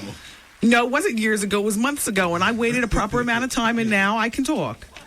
Brittany Murphy's mom running out to see the man. Bringing it back to Brittany, talking about here. Yes! And he knows all about it, except he's not going to talk. He physically saw it. Brittany Murphy's mom goes to meet the connect. We have to go into commercials. No, we don't. We have to talk about Brittany Murphy and her mom, the enabler. Because some moms like to keep their kids all dumped up to keep the money going. Let me ask you this. Does Brittany call her mom her first name? No, she's mom. Mom? Mm-hmm. Does mom disappear in the bathroom with Brittany? Yeah. I'll bet she does. Mm-hmm. A mess, right? But girls always go to the bathroom together, though. No, girls do. Not mother and daughter after seeing the Connect outside. Oh, ooh, ooh. Even I'm bristling from that. I think it is time to go in. Let's go into commercial. Damn. Let's talk about Dick Clark. We haven't talked about him in a while. He's still living? Dear Wendy, we need that website for us to be able to handle our freaky business. I don't know the website. You know, the toe is a toe, rusty trombone, you know, all the definitions of what not to who's in. Yes, no, he is still living. As a matter of fact, they say he's making a miraculous recovery after suffering 2 strokes. He's been bedridden since, well, before New Year's Eve. You know, he wasn't there for the ball to drop. And now he suffers from type 2 diabetes. They say less than 2 months ago. By the way, he's 75. But less than 2 months ago, he was ready to die. And he was very despondent over his medical setback. And sources say that he's now in daily physical and speech therapy. And he's slowly but surely showing, you know, good signs. At 75, I don't know how good those signs are going to be. But they say he works his legs and his feet on the treadmill, this Dick Clark. And the speech therapists and doctors are telling him that he'll be there for the New Year's Eve countdown.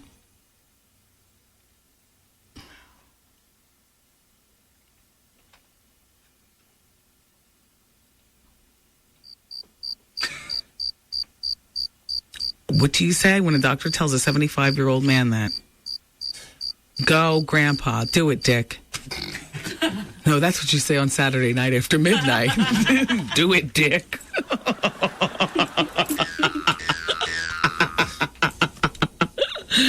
Look, I'm hosting WPLS, a live broadcast on Friday night at Lounge 42. Saturday night, I'll be in Jersey City at the Gallery Nightclub, which was formerly Rascals, actually, of Jersey City. It's on Marianne Boulevard. It's going to be fun. Saturday night in Jersey City. Friday night in Mount Vernon. Look for the Wendy Hummer. Yep, the Wendy Hummer's going to be every place. It's purple. It's got my big horse tooth grin on it. And not only that, but tonight is the Wendy Williams Comedy Experience. Everywhere. Yeah. Gotta get around. Right, Mary? Because I hustle. Wow. The contenders for the Pope. The papal position. Well, there's a black man included. Why do you say that? I ain't gonna make it. Come on. Please don't talk like that. Please don't laugh like that. Please stop. Praise the Lord.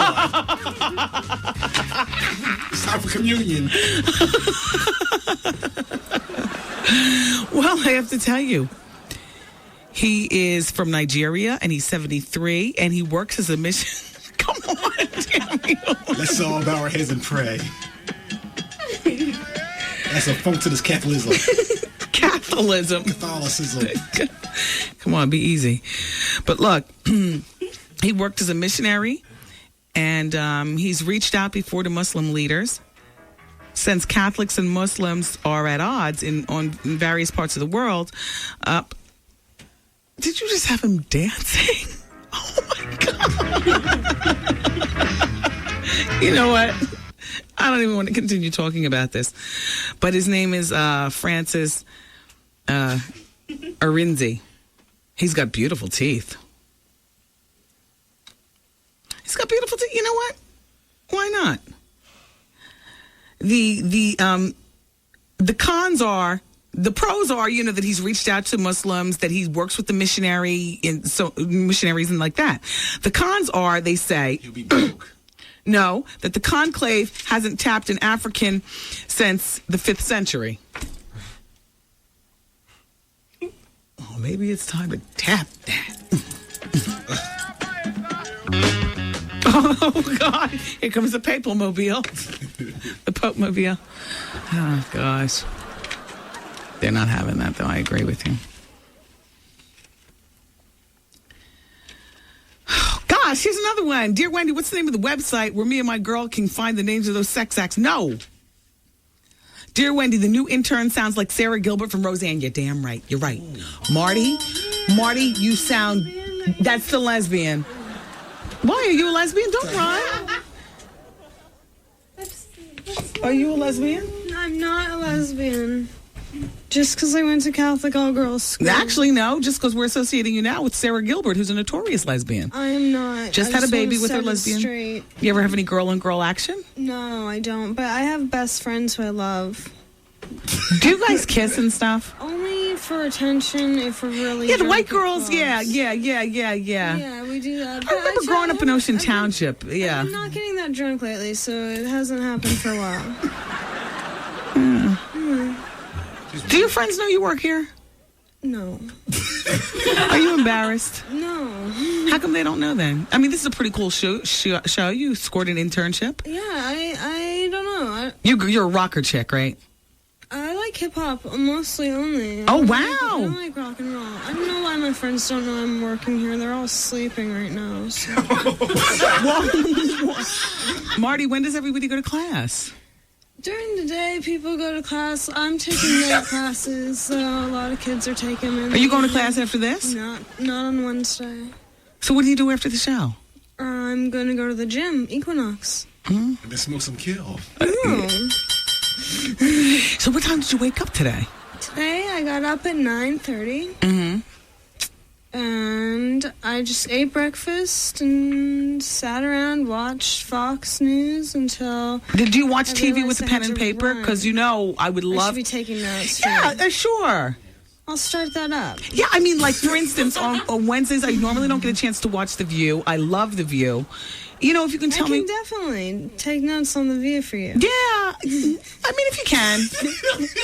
No problem. You know what I mean. Thanks, Marty. Okay.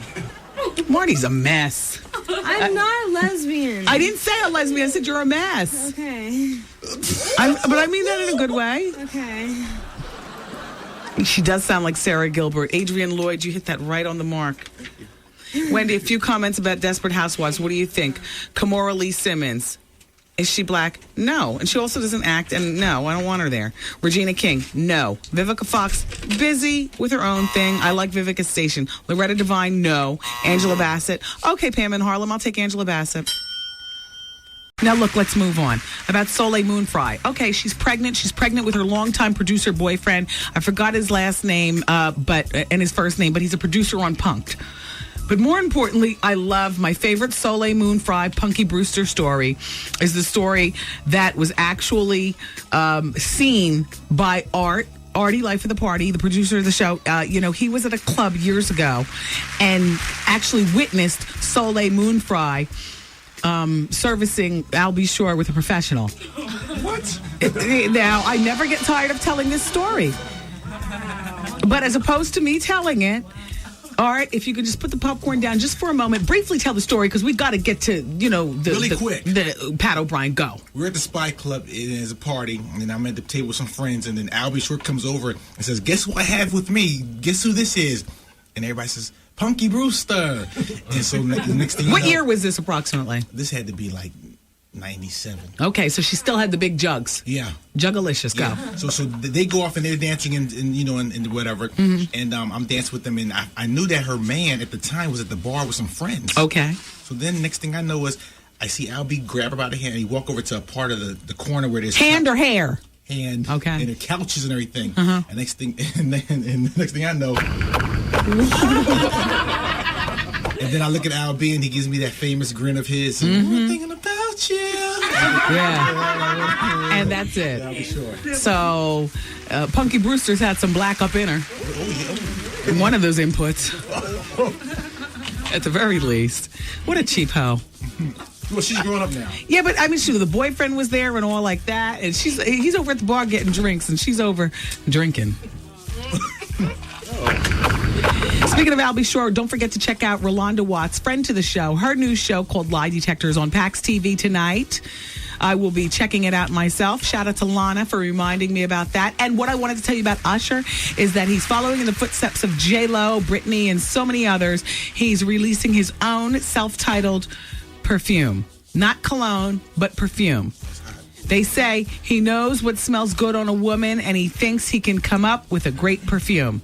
So, ladies, you can be doused in Usher. Now, I can't even tell a story. I'm so antsy. I just want to get to just hit it. How you doing? It's the Wendy Williams Experience on 107.5 WBLS. Oh, don't get sensitive on me now. Wendy, I just want to say there's nothing wrong with being a virgin. I didn't say there's anything wrong with being a virgin. Zoe just turned 23 years old. There's nothing wrong with that at all. However, she goes on to say, I'm 31 and I've never given it up. Now there's a problem. Zoe, there's a problem. Yeah. Would you agree? Zoe, would you still like to be all shut up at 31? At 31? No. She won't be. 31 is maybe a little. Excuse me, nobody hears you, Zoe. I know. I just said maybe 31 is a little bit too much. Now, this is coming from a virginal mouth. Too picky. You know, too selective on. You know. What are you waiting to do? Just get slayed and get it over with. Yeah. Yeah, you're to that point now. You got my number, don't you? Oh, but we're co-workers already. Yes, exactly. If you weren't working with Art, would you be attracted to him? Maybe. He has a nice personality. Are you fired? I'll see you tonight at my house. You're fired. I appreciate the honesty, Zoe. Sometimes he can be a bit of a jerk, though.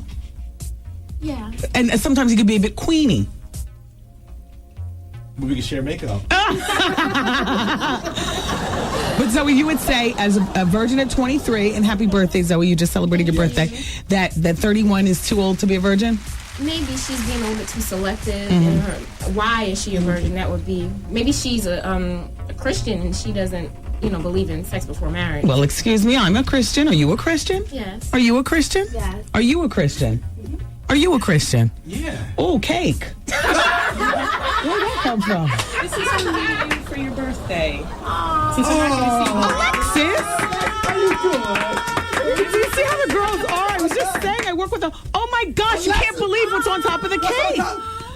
Yes, It's the album cover and mom for making it for you. For thank you. Grandma's Secret at grandmasecrets.com. What's the secret ingredient? Spit? No. Okay. Just all natural ingredients. Yeah, you know I'm a paranoid. I know. No, I totally trust. And she's known in the area, and she loves you. She listens to you all the time. And It is a beautiful cake for you for your birthday. She put the album cover of Wendy Williams Brings the Heat Volume 1 in the microphone fire. Oh, and do you see how I was just talking about the girls? Yeah. Well, let's bring it in the office because we can't eat in here. And what's in the middle? It's French vanilla. Oh. Any cream?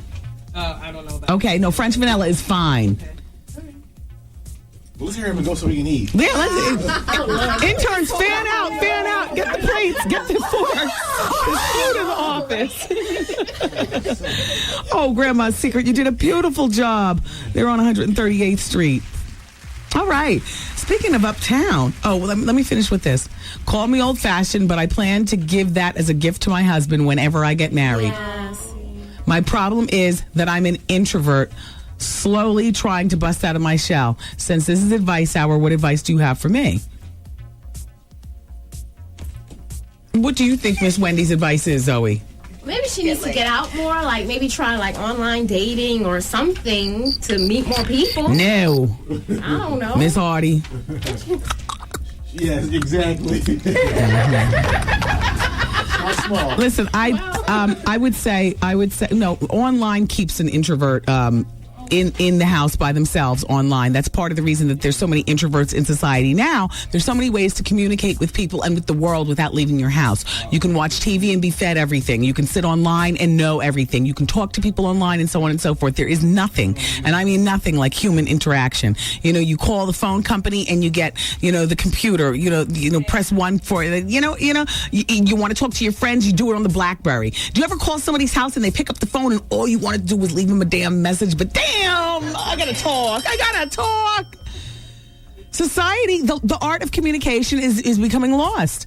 And along with your introvert personality and the fact that you're a virgin, I mean, which is a whole nother... it's a whole nother dynamic to the way we communicate. I mean, you could almost tell a virgin when they walk. You ever see Zoe walk? Yeah. All tight. All tight and close. I'm just playing, Zoe. Any advice for you? I would say, are you a professional? Join some of your professional organizations. You're 31 years old. Why don't you join outside of professional? Why don't you join organizations? Why don't you join the Drifters or the Continentals? Why don't you join a sorority? Pledge a sorority. I mean, I have to tell you something. It starts with a group of great girls and continues with having them as your buffers as you go out to clubs and things like that. You know what I mean? I got to tell you, and that's why I was commenting a few minutes ago about, what a great group of girls we have here. None of these girls knew each other before, but I swear when I come into work every day, and we have 4 different interns every day, and sometimes we'll have 6 in here because 2 of them will be off their regular job. It is like a girls' club in here, and I just feel so proud to be the coordinator of the club. Like, everybody's here, I'm at the helm, and the girls, they're everybody's friends, and they go shoe shopping, and they do one another's hair, and the pink room is a clubhouse. It's for the girls. And Miss Audie, yes, join a social organization. I would suggest that, and good luck. And as far as your virginity, if that's what you would like to do, then go ahead with you. And good luck with preserving and finding the right person. What you going to do if you're 40 and you're not married yet, though? I mean, at that point, what are you going to do? Because the longer you hold on to it, the more sacred it becomes. Like, now, shoot, I held on to it for 40 years. I really ain't just giving it up to just any damn body. You know what I mean? And then you almost become bitter. Yeah. That's the burden baggage right there at 40. Yeah. Come on, give me something to talk about at WBLS. Oh, here it is. Oh my gosh, I was talking about uptown. Talking about that's where Grandma made the cake. Well, how are things going on uptown at 100th Street and Broadway? 5 people, including an infant, were injured earlier this morning. A former supermarket building collapsed, and a fighter suffered a broken ankle. And at the time I came into work, it wasn't immediately known much about what made the building collapse, other than it could have just been old. But there was debris that spilled out on the sidewalk, and this woman, Raquel Gale, she was about a block from the from the collapsing of the supermarket, and she says, I stepped out of my building and I heard a loud boom. Everything rocked. I thought it was terrorist bombing. People were running. I saw them pull a baby out of the debris. Everyone was pitching in to help, but I stood frozen in fear. I've never seen anything like it. It used to be a Gristedes supermarket, and apparently it was in the process of being demolished to make... okay, so I don't know whether it was in the process or whether it was, maybe they started the demolition yesterday and the rest of it just collapsed on its own today. I don't know. But all we know here is that, thanks to our friends at the New York Times for sending this over. Thank you so much. A former Gristedes supermarket was being demolished to make room for high-rise apartment building when part of the remaining structure collapsed. 25 construction workers were on site, and they were all accounted for. Did you see it on the news? I was in doing my maintenance, a little bit of a hypochondriac. I was over at the doctor's office. I was sitting in the waiting room waiting for my appointment, and I saw it all on the news. I was like, oh my goodness, this is terrible. And shout out to everybody up in Harlem. Take care of each other. Wednesday, WBLS, everybody's bringing the block party to your community. We're having the WBLS Heineken block parties. Yeah, sure we are, with Caribbean flavor and live entertainment and mixed DJs and games and contests and stuff. On Friday, the block party is going to be on East 218th Street and Paulding Avenue in the Bronx. So Bronx, that's going to be on Saturday at 12 noon, and it's brought to you by Heineken. One of a kind. Great tasting. Love the green bottle. Their slogan for Heineken is one beer, one culture, one scene. Mm-hmm. One more, please. They forgot that. Yeah. One more, please. Anyway, all right, look. Let's continue on with the break. Oh. Jeez. It's 107.5 WBLS, today's R&B and classic soul. And the Wendy Williams experience. Last hour, we had a big winner here at WBLS. We had passes for Chicago because it's Pepsi Thursday. And Deborah Garbett from Roosevelt, Long Island, picked up her passes for Chicago on Broadway. And the winning is easy. Yes, it's Pepsi Thursday. And we've got another pair of passes for something fabulous going on. The stage adaptation of the internationally known Chitty Chitty Bang Bang. Oh, you, Chitty Chitty Bang Bang, Chitty Chitty Bang Bang, we love you. Here, there. Come on, you guys. Remember Chitty Chitty Bang Bang? The car and them people? Who wants to see Chitty Chitty Bang Bang on stage? Okay, good. I knew you were there. Caller number 10 gets those passes right now at 866-GET-WENDY. And the passes are courtesy of Coca-Cola because it's Pepsi Cola. Because it's a Pepsi Cola Thursday. It's a Pepsi Cola Thursday. And, of course, your radio station with today's R&B and classic soul. It's WBLS. Dial carefully and good luck with that one. Shout out to everybody listening at Entertainers Sports Bar in the Bronx. How you all doing? Over there at the sports bar, 23 minutes after 3 o'clock on a Thursday after damn noon. Emphasize bar. You're at a bar. It's a sports bar. Entertainers Sports Bar in the Bronx. It's not like it's in Midtown Manhattan where they could possibly, having a 2-martini lunch to sign the important business papers to close the deal. Mm-hmm. It's Entertainers Sports Bar in the Bronx. What all is going on over there? What you doing? Uh-oh. Thank you for turning us on. Shout out to everyone in the Bronx. Shout out to everybody who was out last night for the Wendy Williams Comedy Experience. Jam-packed house. A lot of beautiful people. Art, you were funny. It was a good crowd last night. It's a good crowd. Yeah. You were real funny. We had everybody, people were just sitting in the proper place to get clowned on too, which is great. And people don't mind it though. Capone and Ken Black and the comedians hit the stage and the clowning begins. Art, your comedy's getting better. It is? Well, I wouldn't call you one of the kings of comedy. Well, they was there last night. Like the Rob Stable, all three was there last night talking business. Yeah. In the back, yeah. I was in the back. I was doing, as soon as I left the stage, I'd gone to the back to do an interview for an online hip-hop magazine. They were interviewing me regarding my CD. And next thing you know, my night was over. I had to get up early, though, deal with the boys today. What time did you leave? Earlier than I usually do. Oh. Yeah. Because you were prepared to stay there longer, you said. I was prepared to stay there longer, but I didn't realize that I had to do an interview, and so I had to do that in the back where it was quiet. And then as long as I was back there, and then I got to talking with some people who were on the food line, and before you know it, I'm at the elevator. Mm. But I knew I had to get up early this morning. And my son and my nephew were here at work with me. The girls in the office are smoothing them out really nicely because my son hasn't been here in about an hour. That's good. Travis is a man. Yeah, he just turned 12. Yeah, okay. My nephew. That means his sins are on him now. Yeah, is that what it says in the Bible? Turn 12, that's when your sins are on you, not on your parents anymore. Oh. Anything he does, God is watching. Oh.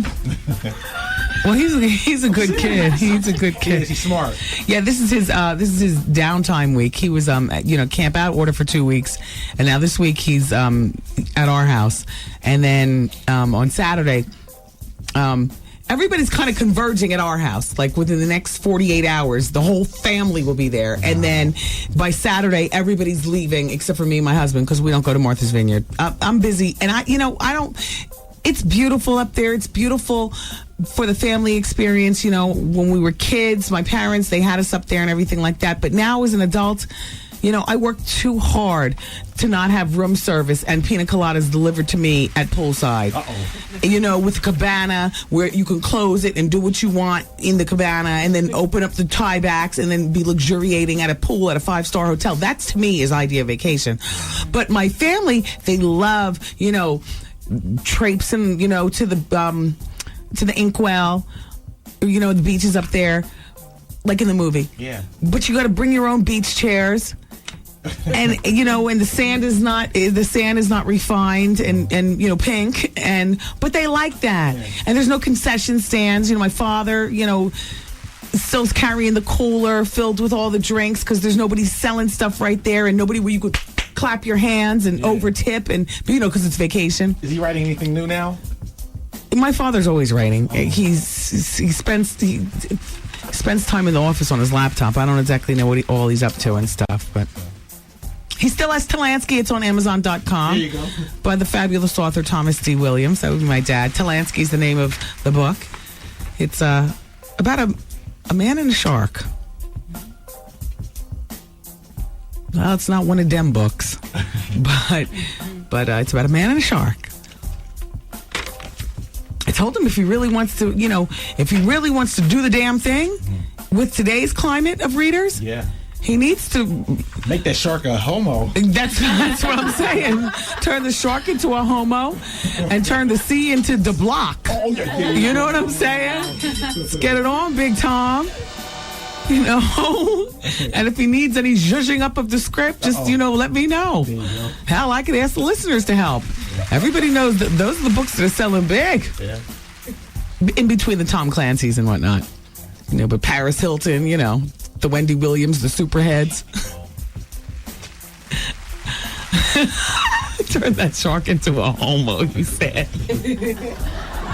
And turn the ocean into the block. Daddy, that's how you get a New York Times bestseller these days,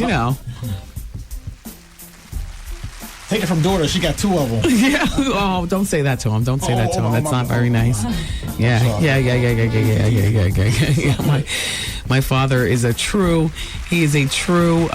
writer in every sense of the word, and studied Shakespearean literature and whatnot in college. Got the master's degrees in literature. Oh, please, he's the real deal. He's the real deal. He's the authentic. Roscoe Lee Brown was his English teacher when he was in college. His English professor. So he is the genuine article. Problem is that today's climate, we don't want a genuine article. We want Superhead. Oh. We want the homo in the block. You know what I mean? We want being Bobby Brown. Oh. Ow. And he understands that, but he just doesn't really, He's true to his heart. Yeah, he's true to his heart. And you know what? And that's all you can be. That's all you can be, because people can read a phony a mile a minute. Yeah. They read the book about the homo in the block. When they close the last page, they're like, wait, hold on. Let me get a book out to give you the sound effect. Hold on. And that's how the story ends. The end. Who the hell wrote this book? An old man posing like a young man in the know. Uh-oh. You know what I mean? Yeah. People sniff out a phony from a million miles away. So, He'd be at his book signing. You wrote that? Yeah. Right. No, because my father would borrow my husband's wardrobe and pose as, yo. The gangster lean. Yeah, I wrote up. I'm T. Williams. Yeah, T. Williams on the I wrote that. My shark is a pimp. Oh my gosh. My mother standing next to him dressed like a jump off. Oh. That's right. I'm here holding my man down.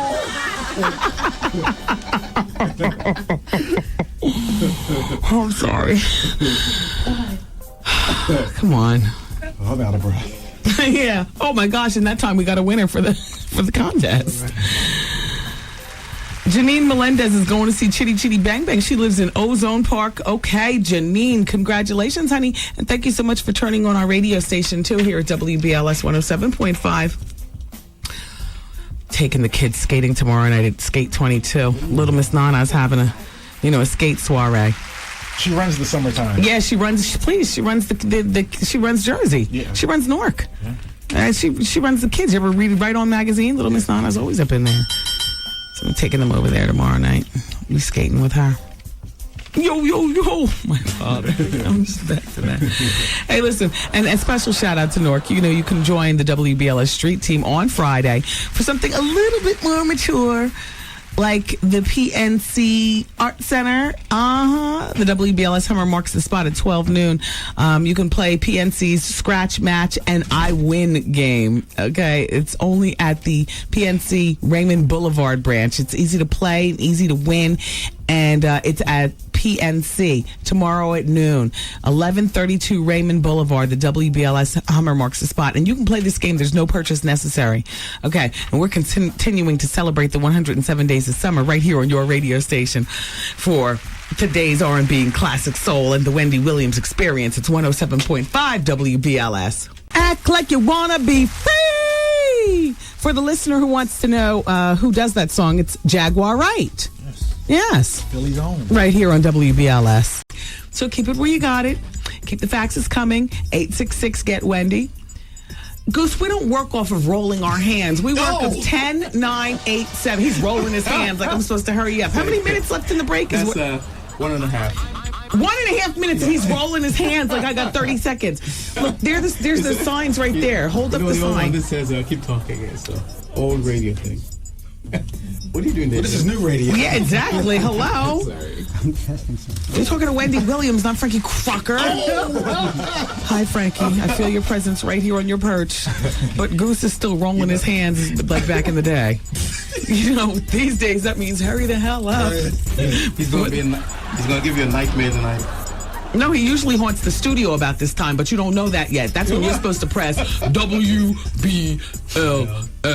And I'm supposed to feel his presence. Oh, Goose. What a name, Goose. Exactly. I'll show you what a wild goose is.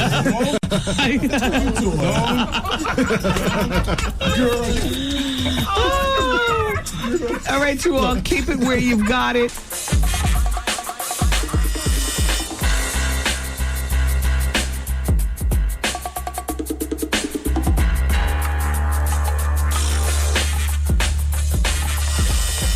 Wendy, man. Now, my question is about the Kegel.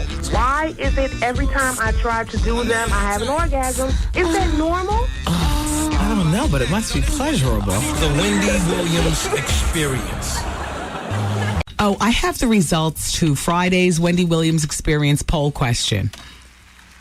Are you satisfied with your life? Are you satisfied with your life? Are you ready for the results? 75% of you say no. Oh! Exactly! Well, I gotta tell you something. When I think about being satisfied with life, I think about out of a scale of 1 to 10, satisfied is a 5. A 5. Yeah. A damn 5. It's just content. Satisfied, content. Yeah. Okay. Yep. A 5. 75% of this audience says no. That's existing, not living. That's just being there. I don't once this thon is done, I want to revisit this. Yeah. Cuz I got to find out maybe that we're exaggerating. Okay. 5, 6 people in the room. Who's satisfied with their life? Raise their hand. 3 are and 3 aren't. All right, those are the ones with the guns. Oh, those are the ones. Those are the ones that take themselves out and us too. Yes. Crystal, what's wrong? I'm tired. I was on the phone. Nobody hears you. Stop up. I'm coming. I'm tired. I was on the phone from 2 o'clock taking phone calls. No, why are you so satisfied with your life? Oh, well, I'm not. Yes, with your life. Because I'm not to where I want to be yet. I'm not content. I'm almost done school, but I'm not done. You know, I want to move out. So there's things that I'm not satisfied Well, how with. much weight are you trying to lose? Oh, you let me, Artie. I can't believe you. So easy. I'm sorry. Afua, what is the matter with your life? She wants a tan. Same thing like Crystal. What'd you say? She wants a tan. Let's talk about Chocolate is beautiful, everybody. Go ahead, I'm Afua. a student. You know, I haven't reached my goals yet, so I'm still waiting for that big break. Yeah, but satisfied? Are you satisfied thus far? No, not with school. Not with school. Not till school's over. I'll be satisfied when school's over. And I Star, graduate. what the hell is your problem? You come in here every day, you have a smile on your face like you just been slayed.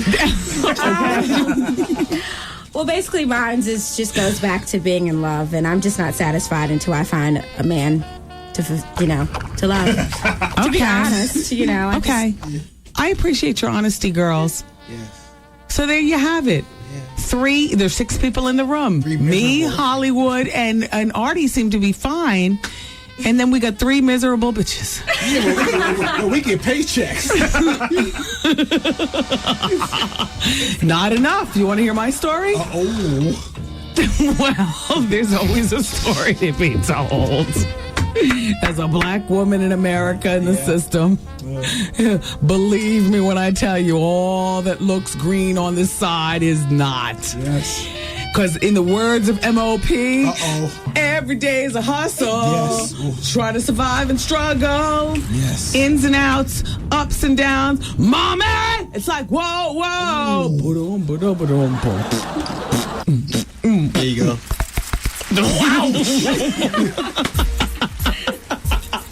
All right? Come on. Turn up a little bit. Come on. I'll do the beats on my head. Come on.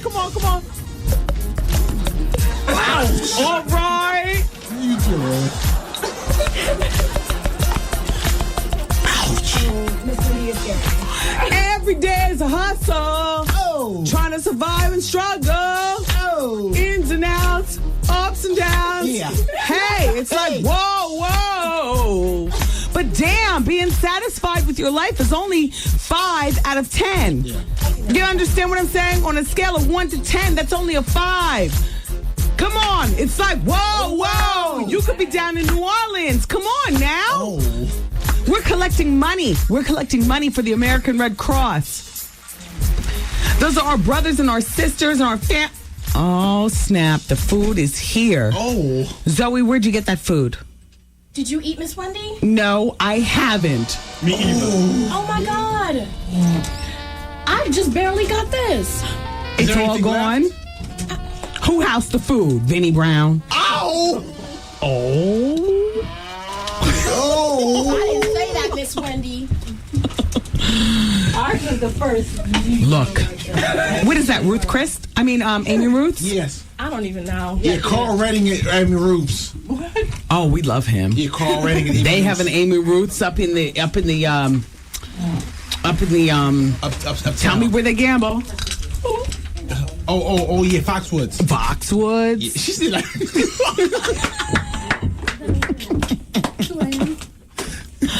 it's good charades. All right, look. Well, listen, Jane Magazine did a survey about sex across the country, women of all colors and backgrounds. They interviewed about 4,000 women, and they published the report in the new issue of Jane Magazine. And one thing that was found is that women think about sex almost as much as men. 54% of women say that they want it every day, and 15% can't get it that often. Oh, did I mention these were 20-somethings? Okay. Yeah.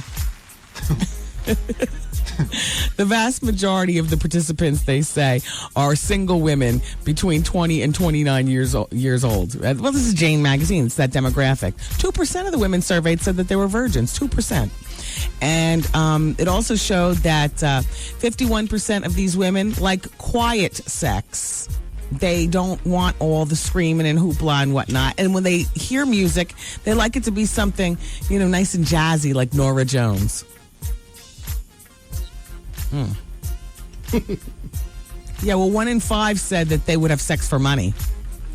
And 1 in 5 women between 20 and 29. So how many of them interns are in there, Art?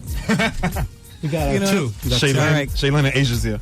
Mm-hmm. And there's 3 other ones where in the other room? Yeah. Shakira's here too. There's a hole in the house.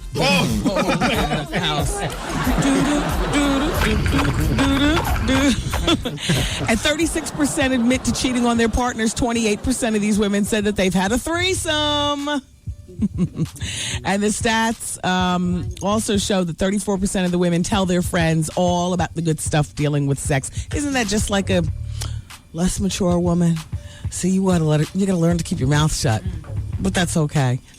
I can't believe that's very high. 34% of you all between 20 and 29 out of this survey talk like that to your friends. And listen to this, it gets worse. 8% of you all give the play-by-play details to your friends. And you wonder why your man is now boinking your best friend.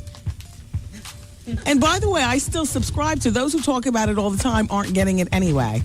And if it was really that good, you wouldn't be talking about it. If it was really that good and you really cared, that is.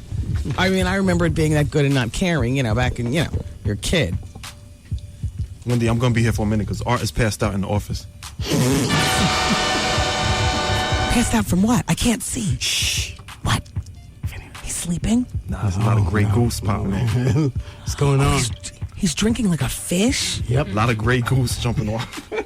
Hey, this is the third day in a row Art had drinks. Maybe he has a problem. I just didn't want to say nothing for a minute. Do you think Art has a problem? It's either that or he's very happy. You think he's on the verge of having a problem? On the verge, yeah. I saw this with somebody else. I ain't going to say no names. Years ago. Do I know the person? Yeah, you know him very well. I ain't going to say no names, though. Wow. I know signs when I see him. Well, you didn't recognize I was getting high back when I was. That's because I was too young and inexperienced to Well, you don't know it. signs because I was real obvious. You kidding me? I was Drippy naive nose, then. I was sweaty forehead. I was young and naive then. I got more wisdom now. From the day before. I was young and naive. I got more wisdom now. Hard, burnt up fingertips from the lighter. You know what I'm saying? Crack belly. So I was the perfect intern because I didn't see none of it. Stupid. I don't trust you. Hey, Goose, let me talk to a man of maturity. No, believe me. Goose. Yes, hon. Does Art need an intervention? No, I don't think so. Okay, see, sit down. It's just Friday. Exactly. Every day is like Friday with him. Exactly. What's the excuse for yesterday and Wednesday? That's not a sign. Oh, I know. He's celebrating because I'm going to live. So there you go. He's still celebrating. Dear Wendy, congratulations on your great medical results. I'm writing for advice because I have an uncomfortable situation. I'm 29 years old and I have a 2-year-old son with my ex-husband. I left him when my son was only 1 month old because he was sleeping with with his ex and everybody else. I hated the mistress at the time, Wendy, for pursuing him, ruining our marriage, and making me a single struggling mother. I didn't sign up for that. He obviously was the one to blame, Wendy, but of course, I'm going to hate on the mistress because that's what some women do. Well, we've been separated/divorced for 2 years now, Wendy. His family blamed him and continued to be close with me. Well, one day I found out that they were all over the mistress's house having dinner. Betrayed again, Wendy. I hate being the victim, and I wanted to be mature for my son, and I didn't want to let the situation hurt me again. So I called the mistress, and I told her that it's gone on long enough and that I would like to make amends. And she would be my son's stepmother one day if they ever got married, and if she were to have children with my ex, then they would be siblings. Well, she invited us over, and we talked all night. She met my son for the first time, and I felt free, Wendy, free, finally, because I would never be hurt again by the mention of her name. I would never be betrayed again because she was now in my life too. My ex-husband is still a cheater and cheated on her with me quite a few times in the past during revenge sex. After I met her, I didn't want any part of the triangle anymore, so I haven't been having sex with my ex. And I recently saw that he had a personals ad on Match.com. Well, I cut the ad out and sent it to the mistress. Well, Wendy, she's still with him, and she just asked him to take the ad off Match.com. My question to you, Wendy, is, do you think it's possible to be civil with the mistress? That's one question. The second question is, would you? Yes, I do think it's possible, and I don't know that I could. I can give you several examples where civility with the mistress paid off. Ivana Trump was introduced to Marla Maples, that tramp, by Kathy Lee Gifford. And Ivana Trump ended up divorcing Donald. He had a baby with Marla Maples. He's no longer with Marla Maples. I mean, you know what? Yes, I think it's possible because I've seen it done. Brenda Ritchie, too. Brenda fought Diane, then they ended up being friends. So, yes, I think it's possible. Would you? let's not even think that far down the road. I told you I love hard. I hate harder. I'm not as mature sometimes as the answers I give. It's Wendy, man. I got slayed so well. Made me do things I don't even do to my husband. Oh my God! The Wendy Williams Experience. Dear Wendy, how come no one's talking about how much Run's oldest son looks like Jason Jam Master J. Mizell? He does kind of look like him. Art is toasty in here for real. He looks like How come nobody talks about how Dame Dash looks like Jermaine Dupri? Oh. Exactly. And that lady yesterday on the Facts made a good one. How come nobody talks about how Omarosa looks like Billy Ocean? Ooh, it's the weekend. Cheers. Cheers. Oh, gosh. Who's going out tonight? Me. I'm going to Club Amazura. Are you going to be at the club, Art? You're going to see me in the place. Okay, good. Yeah. Listen to this. Dear Wendy, let me just start off by saying I love the show. Anywho, I'm a single woman of a certain age, and even though I know better, I got myself involved with my trainer at the gym. And yes, girl, he's dark and chocolate and bald. Oh. Cue the music, Art. Uh-oh. Now, Wendy, this is what she says in the Facts. She's orchestrating the whole Facts. She says, Art, cue the music. Yeah, right, because she's a personal trainer. Damn. What's she thinking? Now, Wendy, while I take full responsibility for my actions, I got myself involved with unprotected sex with him. Oh! Cue the music, Art. Uh-oh. Yeah, no, she's saying this to you. Cue the music, Art. Right. So while we were mushing it up, Wendy, I knew he had a girlfriend that he bought his second house with. And while we were sleeping together a total of 2 years, I knew full well that he'd never leave his girlfriend for me. And I was cool with that. For real, Wendy, I was. Even though he would joke with me about, I would joke with him about getting married. And he would say, no, never. Mm-hmm. So one afternoon at the Atlantic Antics over in Brooklyn, he called me and said he was coming over. So I said, no problem. Sidebar, on Monday I called him and told him that I had a situation that I needed taken care of, and he told me that he was getting married. Ooh. And I said, what? Cue the damn music, Art. Oh. Wendy, I was like, congratulations, but financially you got to help me out with this. Uh-oh. Or at least half, she goes on to say. Wendy, I am now miscarrying. Oh. That's not funny. She said, Wendy, I am now in the process of miscarrying. And they told me that I have to have a DNC procedure. I know you know about that. Wendy, I'm scared as hell, and I don't have the money to pay for the procedure. Now, you may say this is what you get, but I never once stressed or stalked him. Wendy, I now know better. Please help me. I know this was a stupid lesson, honestly, but Wendy, to make a long story short, he needs his spot blown up.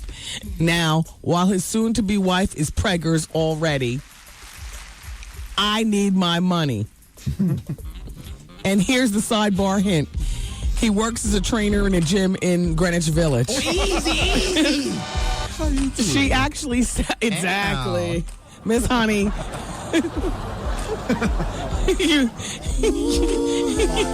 I wish you well with your DNC. Sorry to hear about what happened. It's Wendy, man. Hey, Wendy. Hi. My boyfriend gave himself a wet pussy or whatever. He said he almost burnt his off. The Wendy Williams Experience.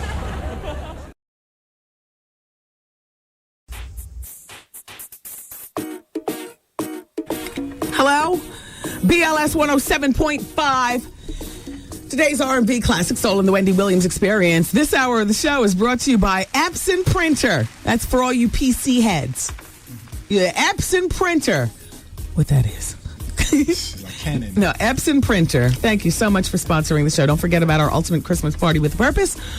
Artie, is that brown cashmere sweater from Michael Kors that you're wearing today? Oh, absolutely. Yes, it is. The other day you were wearing the black one. Today you're wearing the brown one. Yes. It goes with the Dolce & Gabbana jeans. What? And the Ralph Lauren loafers. And look at your dress socks. Oh, yeah, courtesy of my grandfather, Bert Jones. I stole him from his closet. Yes.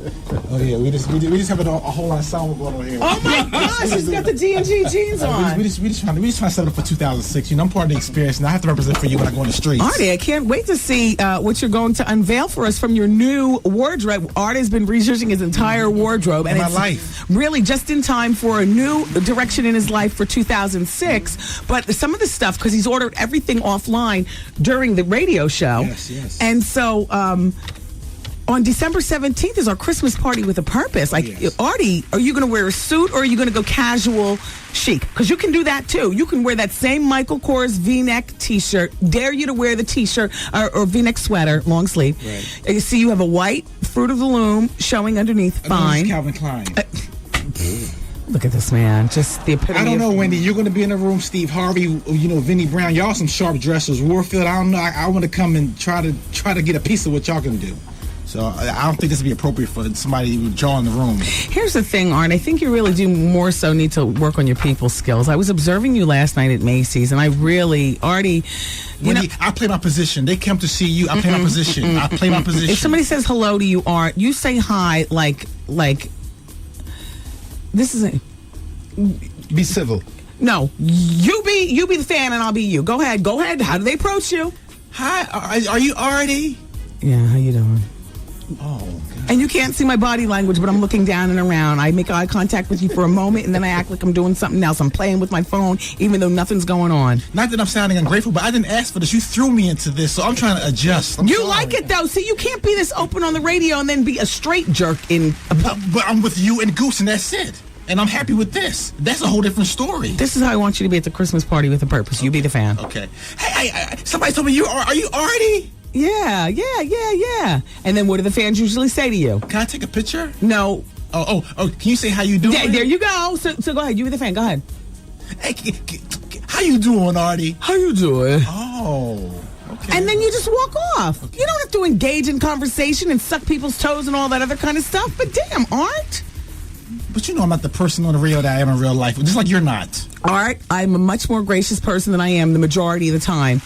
I mean, you might catch me on an off day and stuff like that, but you have absolutely, I've never seen you be ingratiating in person. I never have, Art. Including at the Laugh Factory. You get up there on stage and you tell your jokes. You don't have smiles. You don't have nothing for nobody before you hit the stage and afterwards. And unless you're sleeping with them. That's not right. Now, if you're going to be at the Christmas party with a purpose, I'm going to be watching you. Are you sure? The brown juice? Well, there might be 4 of you standing there, but I'll be watching. I'll work on it. I'm going to assign somebody, maybe Haley or somebody, to watch you. I'm sorry. I got all these interns. Somebody's going to be watching you from afar. I want somebody watching you too. Christmas party with a purpose, December 17th. Come watch us. Watch each other as we watch you. As we all how you doing each other. How you doing? So we'll all see you. It's really going to be a whole lot of fun, The dress is, holiday chic, whatever. I mean, holiday chic. Holiday chic. Hey, look, this is grown and sexy WBLS. Do we really think you're coming in there with Timbs and baggy jeans and all like that? Okay, well, maybe. All right. Can I just say, please don't insult the party by doing that? Uh-oh. Okay, thank you. Get your tickets now at Ticketmaster, 212-307-7171. It's the WBLS Christmas party with a purpose. I think they tried to get Hamilton for that party. I don't know what was making him so damn busy. His CD comes out right around that time. Why couldn't he get up there? Coming from where I come from. Oh, yes. 866-GET-WENDY. So what do you want to talk about? I'm still a little shocked at the people poll question from yesterday. Do you have kids by 3 or more people? 40% of you all that participated said yes, and 60% said no. I'm a little frightened. Hello? Hi. Hi. How are you? I'm doing well. How are you? It's Wendy.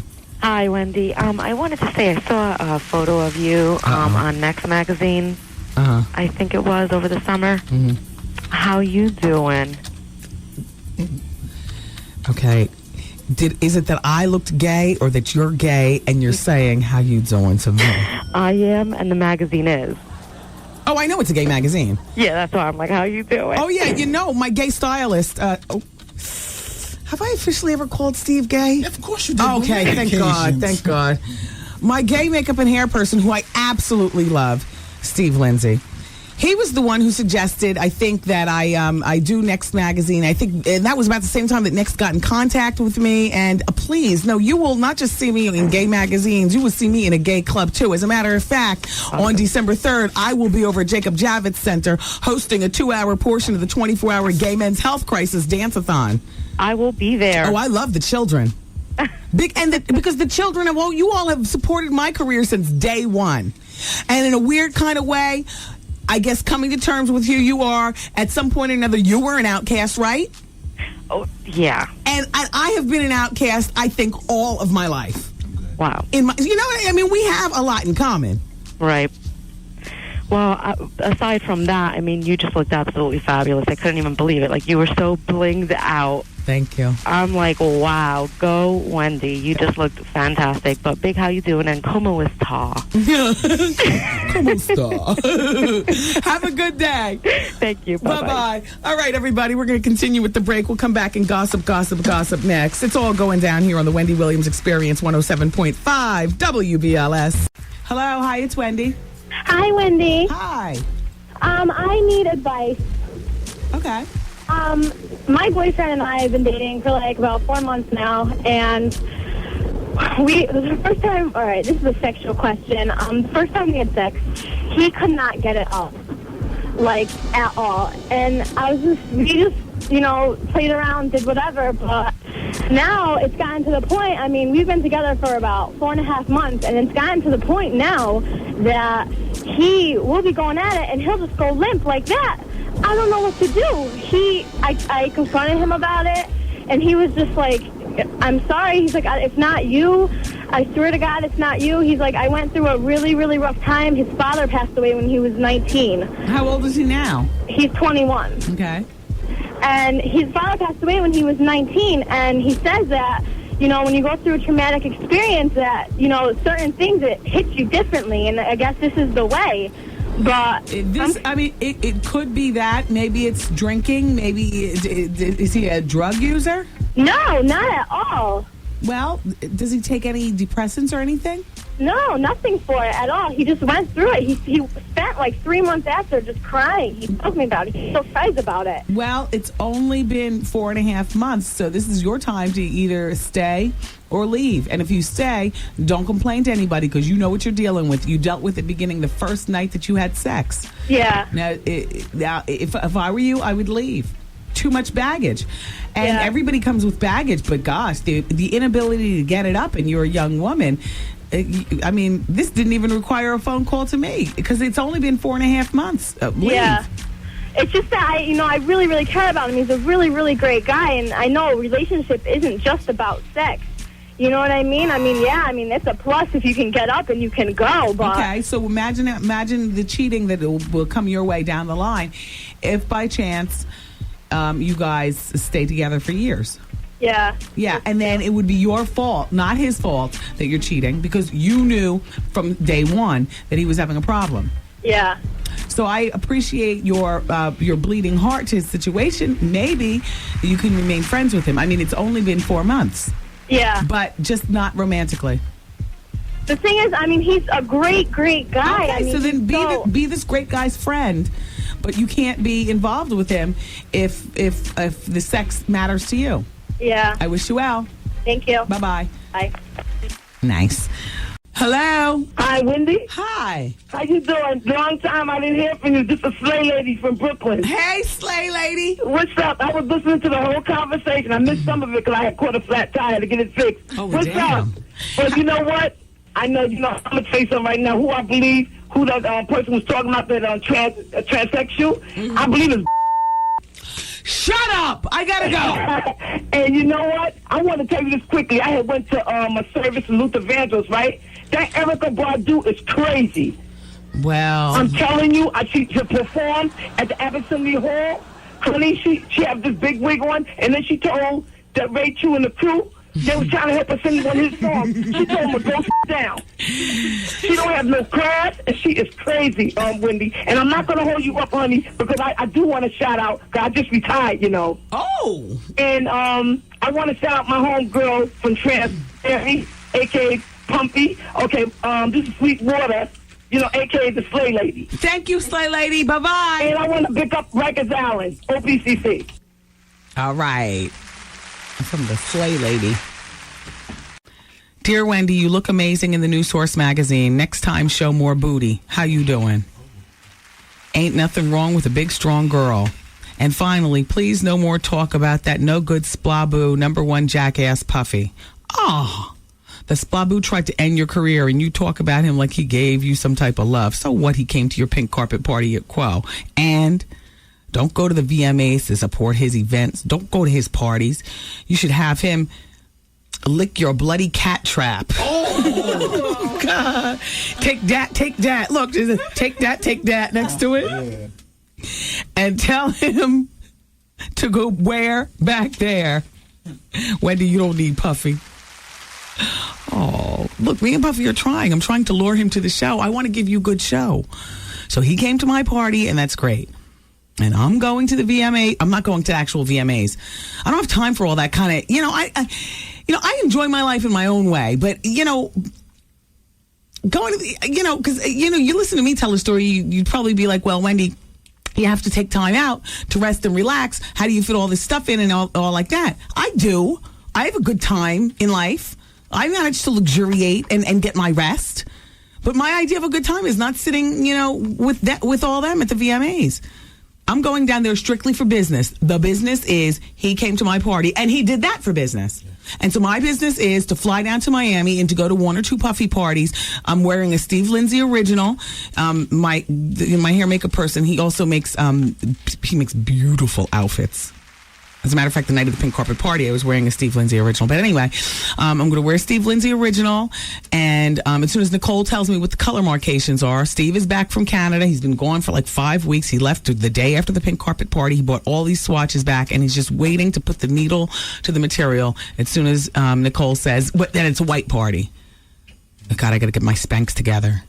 Because, when you wear white, you got to smooth out all this pucculation on your thighs and stuff. I'm not a white wearer just because of that. Thank God for Spanx. Oprah talks about them, but they've been selling them on QVC for years.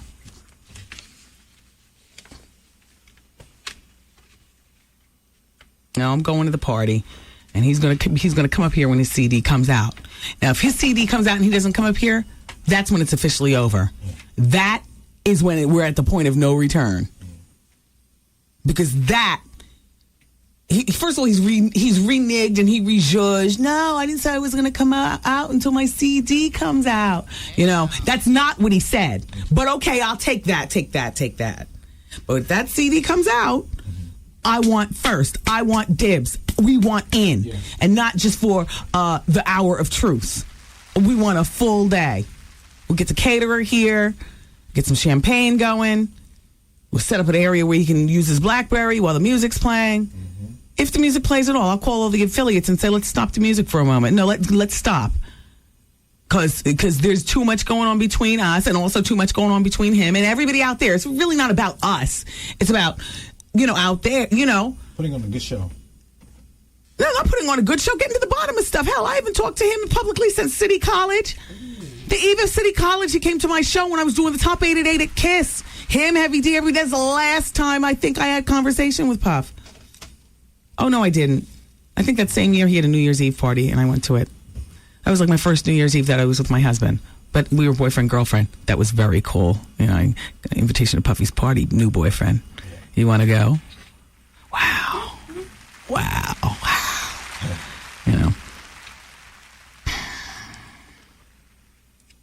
And some girl hit on both of us and wanted to come back to the hotel with us. Oh. Yeah, I remember that. I remember that clearly. How was it? Fabulous. Oh. No, do you want to know what? It was up when they were, he and Mies, as a matter of fact. I think they were living in Westchester. I remember it was New Year's Eve, so we got a hotel room. And I remember going up to Westchester, and I remember...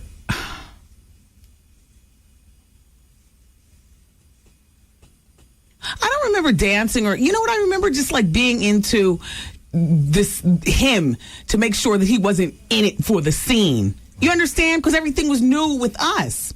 So I wasn't really into, and I remember Ed Lover, people were there and there were artists there and stuff like that. But what I mostly remember is that was my first New Year's Eve with my first boyfriend, with my new boyfriend, and observing him. Yeah, observing him, and he was observing me. And so we were cool, and it's been that way ever since. Now, thank God do you pump your own gas? See, that's why I love living in Jersey. Yes, you see what I'm saying? Asia's here, and she represents Newark. What part of Newark do you live in? Shout out to your people, Asia. It's nice to have you here. Thank you.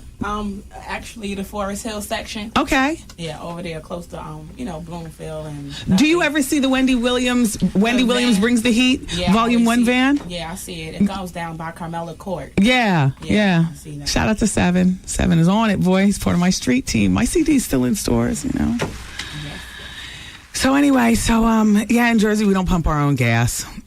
Here in New York, when I get ready to run out of gas, I either ask Art, can you please, before the show, can you, take I came in on fumes, didn't mean to do it. Can you take my car down? Or I ask the guys in the garage, if they, take the car over and fill it up. I just never learned how to pump gas. And I really don't like it when I see people like Pam Anderson and Halle Berry pumping gas all the time. You see them in the choir store. They're pumping their gas, And it's very empowering. Like, I look at them, I'm like, damn, I need to know how to do that. They look like they just got a handle on life. They're standing 1 foot propped up on the sidewalk of the pump. You know what I'm saying? They look like, what? Yes, very sexy. It's not so much sexy as it is empowering. Like they can look red carpet beautiful and they can pump gas. How you doing? Oh. You know what I mean? Yeah. They're self-sufficient. Yes. I bet you they can change a tire too, because to me, it just is up a thing in my mind. If you can pump gas, you can change a tire. If you can pump gas, you probably know how to change your own oil. If you can pump gas, I bet you can put the spark plugs in and jump start one of your cars to the other one and go on about your business. If you can pump gas, you probably know how to mow the lawn. Like, gas is the key to empowerment in my mind. I don't pump gas. For some reason, I just won't do it. I don't and I won't. Here's a Herpes Hollywood blind item. It's not really that I spent a lot of time trying to guess this, because I got lost in all the sentences started to run on at one point with me as I was reading this. But it's mainly just to serve as the warning flare that, we must watch ourselves out here. It's real. Use your condoms and watch that facial herpes. Do you know you can get herpes on your face? Ooh. Okay, shout out to Elisa Payne. Elisa, we must get the doctor in here to explain that. Yes, you can. You can get herpes on your face. It's not only about the mouth. It's not only, but does anybody know that? Any of you girls? Bianca, do you know that? Bianca, do you know that? Asia, do you know that? Oh, when they said, when Katie Holmes, remember when she had the stuff on her chin? Yeah. And people were speculating that it was Yeah, but that's plain old herpes, like nasty herpes. I don't know that, but I'm saying what it looked like. Yeah. But I'm saying like herpes up at your temple. Oh. Herpes of your skin. Ew. I know. I need more clarification, but all I'm saying is that there's too much hugging and kissing going on, and it's really terrible. Whenever Karen does come to the house, and she's coming to my house, of course I greet her with a hug. But she always hesitates, my writer. She always hesitates. She's like, because I know you don't like that. I'm like, Karen, you're in my house. Come on. You're not wearing bracelets to get caught. Like, I'm not a hugger. I'm not a hugger. I'm not a kisser. And it's mostly, it started out because it seems like do I hug under your arms? Do I hug you around your neck? Like I am 5'11". If you're meeting me and I got my big lucite's on, I am 6'4". How do I hug you? Ho, ho, ho, ho, ho. And I hug you underneath your arms and lift you off the ground and put you back down. How do I hug you? And I'm talking about the girl-on-girl hugs, because, a lot of the girls, I see women, friend of mine, give me a hug. And I'm just like, oh gosh, that noise goes off in my head every time I hear "give me a hug." Every time. The noise, exactly. I'm like, oh my God. Over or under? Does she have bracelets on? Is it going to get caught in my hair clip? Pull a hair clip out? Does she have herpes? Do I have eczema cream on? Is it going to bump up against her? How much makeup? Did I bring my makeup all the way into my chin and down my neck? Am I going to? No hugs. No hugs. Can't we just shake hands and just hi? Like, I'm not a hugger. I'm not needy like that. Now, I'm not saying that just because you hug it because you're needy. Like, I think back to when I met the great Oprah Winfrey, and I was pregnant. So, how can you deny a pregnant lady a hug? Cry. Not only did I cry, but that could have been because I was pregnant also. Here's the thing. When I met Oprah, the one and only time that I met her, I plotted on the situation. She was coming to Philly. I knew she was going to be there. This is at a time when I was pregnant. It was before I ended up losing the baby. But I was like 5 months. I lost the baby like 3 weeks later. But, I was putting on weight at a rapid pace because I love food and I see pregnancy as a reason to eat, throw down. So even though I was 5 months, I had that 9-month look.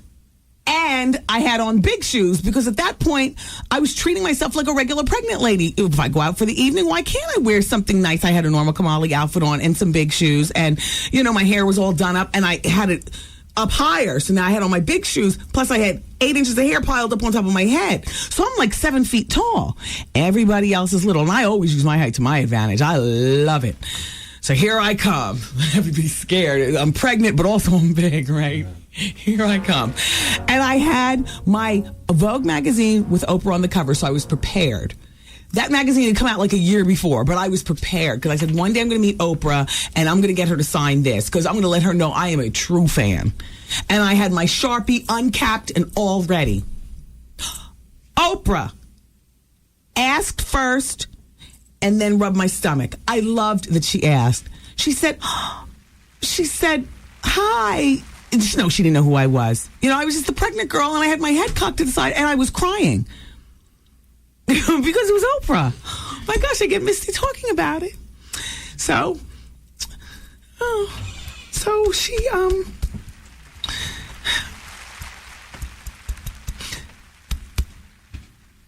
Take your time. Get her a napkin.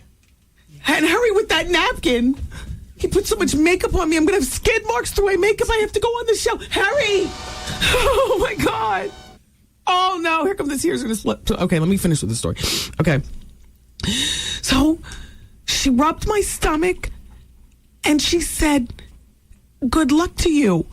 And she signed her name. And, I immediately took it and I got it framed. And it hangs in a special place in my house, not for the whole world to see, but for me to see. And that was really special to me. But never in a million years would I have asked her for a hug. Just because that's Oprah. You know how many people hug her? Do you know that she, and she's out in a public event, she probably doesn't want to be fussed, have makeup left on her or anything like that. Like I just wouldn't, I would never ask somebody for a hug. I just wouldn't. It's just like a weird thing to me. A hug? Is that weird? No, Asia, I see what you're saying. She nodded, yes, it is, Miss Wendy. No, well. Why can you all barely look at me when I get tears in my eyes? The whole room gets awkward. No, but that's Oprah. Yeah, I know. I would never ask her for a hug, though. Not in a million. Ask her, but did you want to hug her? No. I don't want to hug her. Because I don't want to, she looked beautiful. And I didn't want to muss her hair. I didn't want, because I'm a woman. And, and I spend a lot of time putting myself together. Although you wouldn't believe it, but I do. And I don't want makeup left. Like, no. No, I wouldn't have. It's Oprah. And so she, anyway, let's talk about the herpes in Hollywood, because that's where we were talking about. I was talking about facial herpes.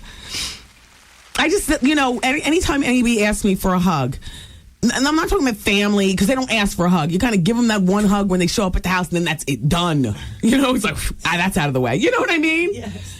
But all that hugging and all that stuff, I see you out in the street. You know what I'm saying?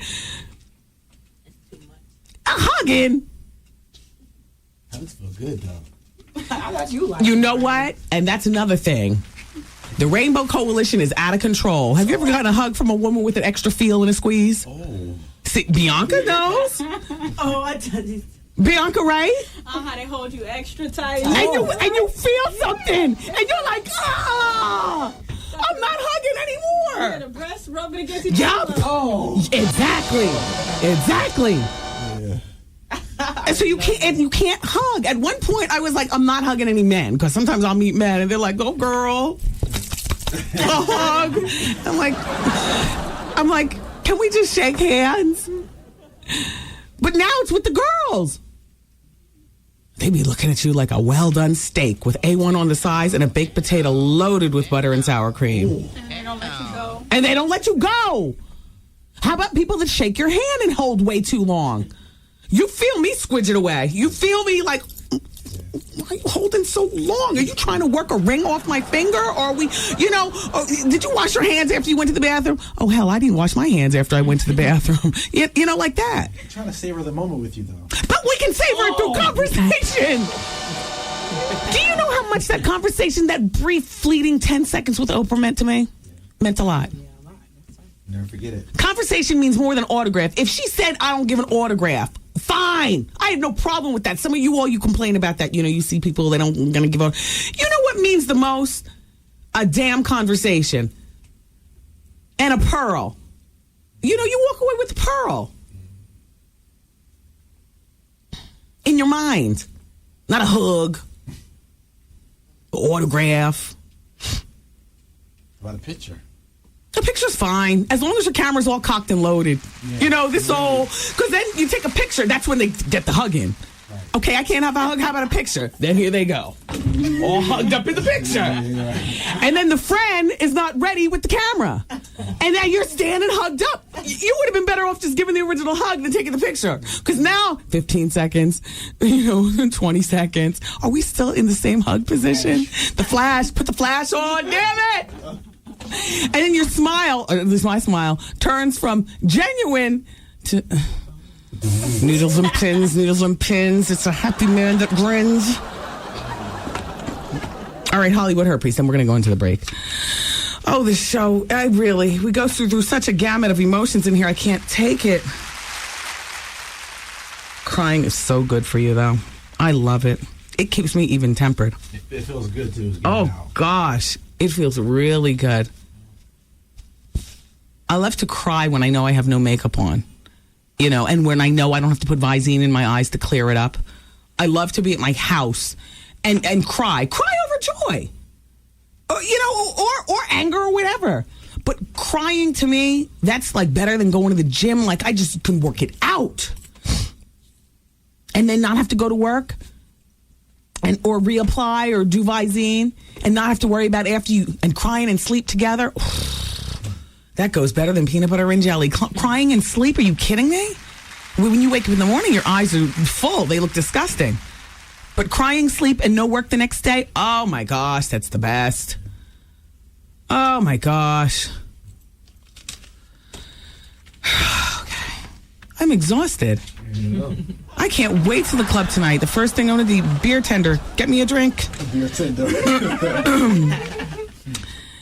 Herpes is so rampant in Hollywood, a state of emergency should be declared, according to Panache Report. But publicists will never allow it. They go to great lengths to hide their clients' conditions from the general public, and they make sure the prescriptions are under fake name in case a pharmacist decides to sell the information to the tabloids. Manufacturers of herpes medication can make a fortune in Hollywood alone. Every other celebrity, male or female, seems to be infected with herpes. Oh, damn. Well, we had 2 celebrities in here. Which one today? We had 2. We had Ron Artest and Little Mo. But they aren't in Hollywood. They're free. They're clear. This is Hollywood we're talking about. All right. What makes it so dangerous? A condom does not prevent herpes since it can be transmitted from skin to skin contact. This is the thing with the hug. And we're in the middle of the summer and everybody's skin's exposed and people still want to hug. Now, I got eczema. Would you like this? I don't know that you can catch it from me like that, but the point is that, skin to skin contact. Oh. Damn. Listen to this. Skin to skin contact during an outbreak phase. A popular black actress is infected. A non-white hunk is infected. An old school crooner is infected. Consider a living... And the same old school crooner considered a living legend. TB? Is infected. I'm thinking about RI. Oh!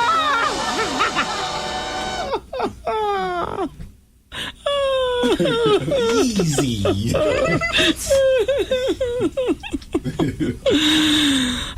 It's just no fun anymore out there in the field. It is no fun. Get somebody and stay with them. But then, if you're going to be cheating, then you're bringing it home anyway. Yeah, you got to make sure they stay with you, too. And you have to make sure that you stay with them. And then what about girls trying to get slick and wear no panties to the club? Can you get herpes like that? Oh, hope not. With the rawness on the banquet? See, we're going to get a germ expert in here next week. I got a million questions. An old school crooner.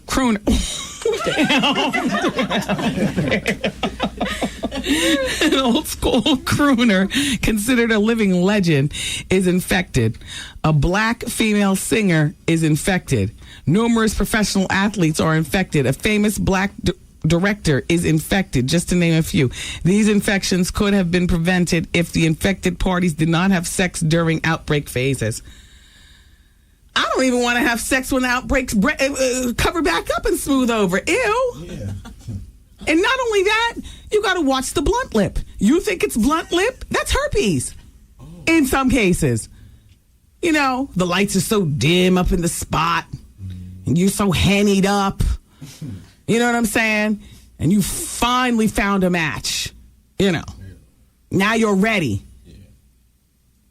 Yeah. You got a cipher going. Uh-oh. You got 5 blunts and 5 dudes or girls or whatever. Now you're all passing. Nobody's noticing that big ass open sore on Junie's lip. I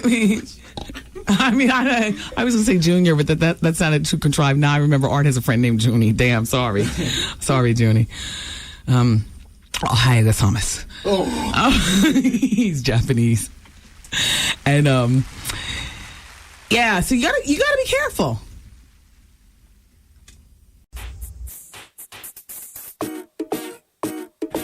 Hello? BLS 107.5. Today's R&B classic soul in the Wendy Williams Experience. This hour of the show is brought to you by Epson Printer. That's for all you PC heads. Yeah, Epson Printer. What that is. Like Canon. No, Epson Printer. Thank you so much for sponsoring the show. Don't forget about our ultimate Christmas party with a purpose. Artie, is that brown cashmere sweater from Michael Kors that you're wearing today? Oh, absolutely. Yes, it is. The other day you were wearing the black one. Today you're wearing the brown one. Yes. It goes with the Dolce & Gabbana jeans. What? And the Ralph Lauren loafers. And look at your dress socks. Oh, yeah, courtesy of my grandfather, Bert Jones. I stole them from his closet. Yes. Oh yeah, we just have a whole lot of sound going on here. Oh my gosh, he's got the D&G jeans on. We just trying to set it up for 2006. I'm part of the experience, and I have to represent for you when I go on the streets. Artie, I can't wait to see what you're going to unveil for us from your new wardrobe. Artie has been researching his entire wardrobe, and my it's life really just in time for a new direction in his life for 2006. But some of the stuff, because he's ordered everything offline during the radio show. Yes. And so on December 17th is our Christmas party with a purpose. Artie, are you going to wear a suit or are you going to go casual chic? Because you can do that too. You can wear that same Michael Kors V-neck t-shirt. Dare you to wear the t-shirt or V-neck sweater, long sleeve. Right. You see you have a white Fruit of the Loom showing underneath. Fine. Calvin Klein. Look at this man. Just the epitome. I don't know, Wendy. You're going to be in the room. Steve Harvey, Vinnie Brown. Y'all some sharp dressers. Warfield. I don't know. I want to come and try to get a piece of what y'all can do. So I don't think this would be appropriate for somebody with jaw in the room. Here's the thing, Art. I think you really do more so need to work on your people skills. I was observing you last night at Macy's, and I really, Artie... Wendy, I play my position. They come to see you. I play my position. I play my position. If somebody says hello to you, Art, you say hi like this is a... Be civil. No, you be the fan, and I'll be you. Go ahead. How do they approach you? Hi, are you Artie? Yeah, how you doing? Oh, God. And you can't see my body language, but I'm looking down and around. I make eye contact with you for a moment, and then I act like I'm doing something else. I'm playing with my phone, even though nothing's going on. Not that I'm sounding ungrateful, but I didn't ask for this. You threw me into this, so I'm trying to adjust. I'm sorry. Like it, though. See, you can't be this open on the radio and then be a straight jerk in... But I'm with you and Goose, and that's it. And I'm happy with this. That's a whole different story. This is how I want you to be at the Christmas party with a purpose. You be the fan. Okay. Hey, somebody told me are you Artie? Yeah. And then what do the fans usually say to you? Can I take a picture? No. Oh, can you say how you doing? There you go. So go ahead. You be the fan. Go ahead. Hey, how you doing, Artie? How you doing? Oh, okay. And then you just walk off. Okay. You don't have to engage in conversation and suck people's toes and all that other kind of stuff. But damn, Art. But I'm not the person on the radio that I am in real life. Just like you're not. Art, I'm a much more gracious person than I am the majority of the time. I mean, you might catch me on an off day and stuff like that, but you have absolutely... I've never seen you be ingratiating in person. I never have, Art.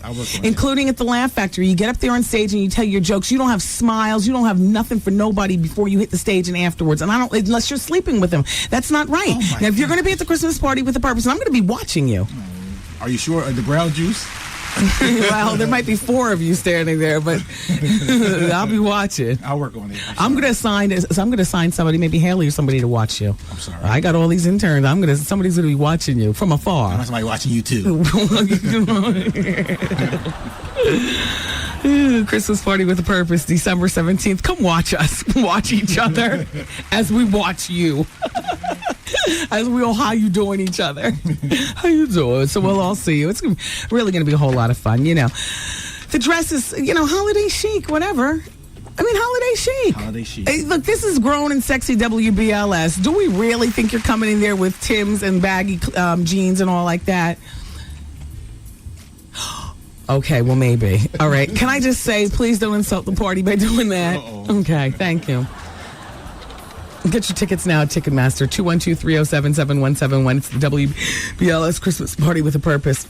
I think they tried to get Hamilton for that party. I don't know what was making him so damn busy. His CD comes out right around that time. Why couldn't he get up there? Coming from where I come from. Oh, yes. 866-GET-WENDY. So what do you want to talk about? I'm still a little shocked at the people poll question from yesterday. Do you have kids by 3 or more people? 40% of you all that participated said yes, and 60% said no. I'm a little frightened. Hello? Hi. Hi. How are you? I'm doing well. How are you? It's Wendy. Hi, Wendy. I wanted to say I saw a photo of you on Next Magazine. I think it was over the summer. Mm-hmm. How you doing? Okay. Is it that I looked gay or that you're gay and you're saying how you doing to me? I am, and the magazine is.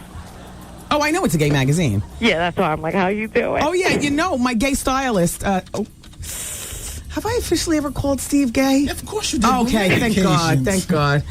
My gay makeup and hair person, who I absolutely love, Steve Lindsay. He was the one who suggested, I think, that I do Next Magazine. I think and that was about the same time that Next got in contact with me. And please, no, you will not just see me in gay magazines. You will see me in a gay club, too. As a matter of fact, on December 3rd, I will be over at Jacob Javits Center hosting a 2-hour portion of the 24-hour Gay Men's Health Crisis Dance-a-thon. I will be there. Oh, I love the children. Because the children, you all have supported my career since day one. And in a weird kind of way, I guess coming to terms with who you are, at some point or another, you were an outcast, right? Oh, yeah. And I have been an outcast, I think, all of my life. Wow. We have a lot in common. Right. Well, aside from that, you just looked absolutely fabulous. I couldn't even believe it. Like, you were so blinged out. Thank you. I'm like, wow, go Wendy. You just looked fantastic. But big, how you doing? And como está? Como está? Have a good day. Thank you. Bye-bye. All right, everybody, we're going to continue with the break. We'll come back and gossip next. It's all going down here on the Wendy Williams Experience 107.5 WBLS. Shout out to everybody who was at the Crab Fest on Saturday. I got to tell you something. Uh-oh. You all were fabulous. But the Crab Fest itself, that was my first time being at a Crab Fest. Why was it in a strip mall in the middle of Baltimore? No, it wasn't. Yes, it was. Why do we pull up to the Crab Fest? Now, here I am. I'm thinking we're going to be on the Baltimore Harbor. You know, sunglasses and, you know, paper spread out on, you know, the tables and stuff. Or maybe an indoor area, but certainly an outdoor situation someplace. We weren't even on the shore. We were like in the middle of a state in a strip damn mall with a Walmart right there. And what? There were 16 busloads of people. The turnout was fabulous. But I was a hired gun that day. I had no idea what I was walking into. You know what I mean? I was, hired to, come and meet and greet. And I did. Everybody was there. The whole Maryland, the whole Philly, the whole, it was in Maryland. The whole Philly, practically the whole New York. There was more New York than anybody. And people were gangster with it. They bought like busloads, churches and organizations and whatnot. And I had fun. Except that was my first time. I was like... Where's the pier? Wow. Yeah, I was looking. Yeah. How many crabs will you eat? I didn't eat any. Oh. Because when I got there, I'll explain. I'll explain it. Right now it's advice hour, though. Come on now. Remind me to get back to that thought, though, because we're only guests coming in the hour of truth. And there's a few things that are paramount to talk about. We're going to talk about Puffy and Kim Porter and Kim's broken nose and what all unfolded. Why is her nose broken after a heated fight for hours with she and Puffy? Mm-hmm. She slipped. And that's what she said. She said she slipped and fell under a table. Yeah, well, before we clumsy sometimes. Clumsy like Cameron Diaz. Oh, easy. Mm-hmm. We're talking about Jennifer Lopez. And I have an industry expose to do. But in the meantime, it's advice hour. Maestro, please. Dear Wendy, I faxed you, but I forgot that you said you weren't coming in yesterday, so here I am again today. My name is Kim. I'm 37 years old. I'm a single mother. I have 2 teenage girls, one 17 and one 14. My 17-year-old is turning 18 on September 3rd, and she's also going away to college in a few short weeks. Well, the problem was that 2 days ago, my daughter and her boyfriend sat me down and told me that she's 3 months pregnant and she wants to keep her baby. Wendy, I was shocked by the news and I smacked my daughter and her 19-year-old boyfriend for getting themselves into that situation. I asked both of them, how are they going to take care of a baby? And they can't even take care of themselves. And my daughter started crying and said that she knows that raising a baby is a very hard task, but she wants to keep the baby. They both said that they would continue to go to school and get jobs to save up for the baby. I couldn't believe that they have everything mapped out already. I told them I would consider letting them keep the baby, and then I called her father, and he basically told me to let her keep the baby to the consequence of having unprotected sex. Wendy, I still don't know what to do, but part of me wants her to keep the baby to teach her a life's lesson. Wendy, my daughter is mature enough to make her own decisions, and I still don't know what to do. Please help. Well, at this point, it's out of your hands. Because she's 3 months. Yeah. After that, that's a baby. They don't do it. They'll do a late-term abortion, but you don't want that. It's too late, Mom. Oh, she's 37 and she's just trying her best with her daughter. Daughter already got accepted to school, about to leave. And she and her idealistic boyfriend talking about we're going to stay in school and make it work. There's really no decision to make. It's too late for an abortion. I know that there are late-term abortions and all that other kind of stuff, but It's too late now. 3 months pregnant, so the best you can do is support her in whatever way you can, whatever way you feel, and that's on you. Do you want her to still live at home? Are you still going to let her go away to school? Or now all of a sudden you don't have money for that? She needs to stay right home at community college, and the first thing she needs to work for is to get her own apartment. Because at 37 years old, you've already raised your kids. I know you don't want all that crying and hollering. And you don't want your 14-year-old daughter seeing you co-signing all this. Like all of a sudden you need to have a talk with that 14-year-old quickly. But your question is, I still don't know what to do. Please help.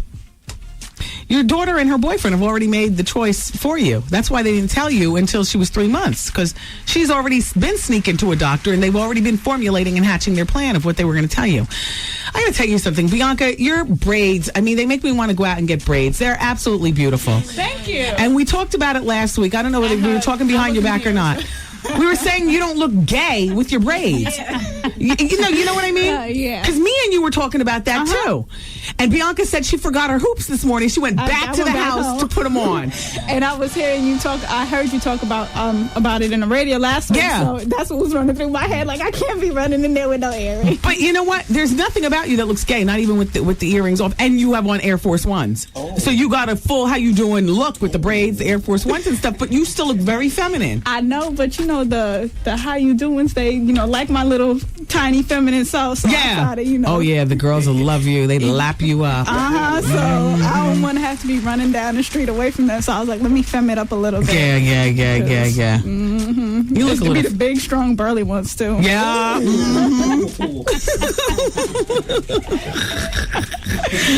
Well, you look wonderful. The braids look beautiful. Do all there. Take a picture of her braids, Art. Where's our show camera? It's getting a Barry putting it right now. We will get it before the end of the day. All right, take a front view and then take a back view so that people could see them cascading down her back. Yes. That's the queen of all interns and our staff attorney, yes. Bianca. She's in law school for entertainment law. Every time we have a legal question, we go to her like she knows. It's good practice. Dear Wendy, let's stay in the pregnancy vein. Uh-oh. Dear Wendy, I'm 20 years old and I'm currently 6 months pregnant. My boyfriend has been a dear throughout the whole thing. The only problem is that he's lost his lust for life. We used to be spontaneous and adventurous, travel, with traveling and life. All right, spontaneous and adventurous with traveling and life. But since I've gotten pregnant, he is not the man I fell in love with, and I'm not as attracted to him as I was before. What can he or I do to get the flair back in our relationship? He has asked me to marry him, but I'm not positive that it's the best thing for us right now. Signed, not interested. Well, can I tell you something? You haven't said the age of your boyfriend, but assuming that he's between 20 and 23, because you're 20, he's probably scared to death. First of all, you've turned him off to wanting to go out to parties and with fake IDs and stuff like that because you're 6 months pregnant. Now he realizes he's got the rest of his life, and he's got to be a man before his time. Is this his first child? Zest for life, adventurous and spontaneous. That takes money, honey. I mean, unless you already have, money, in which case he's probably just sitting back still. Money is not going to take away a guy's fear of having a baby, regardless. Even if he has all the money in the world to shower at 21 years old, it's still, like a crisis. Oh my God. I'm no longer the international playboy. I'm a daddy, No, I wouldn't suggest you accepting his marriage proposal at this particular time, but I would say to you, grow up a bit and see his side of things. Understand that he's not spontaneous about travel, like maybe going to Atlantic City and losing a few dollars on the crap table and going one of those buffets because he's thinking of saving for a crib, maybe, a stroller, and a more reliable car. How about daycare? I mean, you know what I'm saying. I don't mean to scream, but, at 20 years old, you need to be happy you're with somebody who... All right, well, part of him could have lost his lust for life. Life as he knew it as a 20-year-old, that is. As well he should. He's 20 with a child. Weren't you like 15 when your son was born or something like that? Easy. I mean, but you were young. Yeah, yes. You lost a bit of it? No, I didn't. I still did my thing. Oh, wow.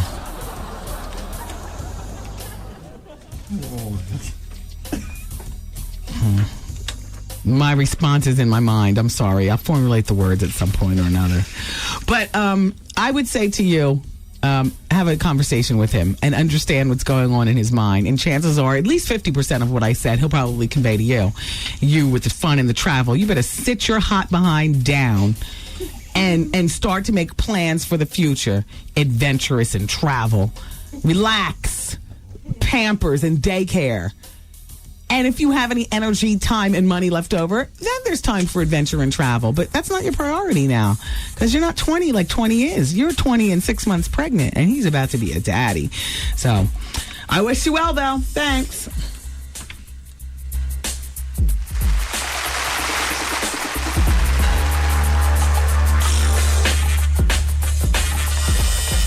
Wendy, man. Now, my question is about the Kegel.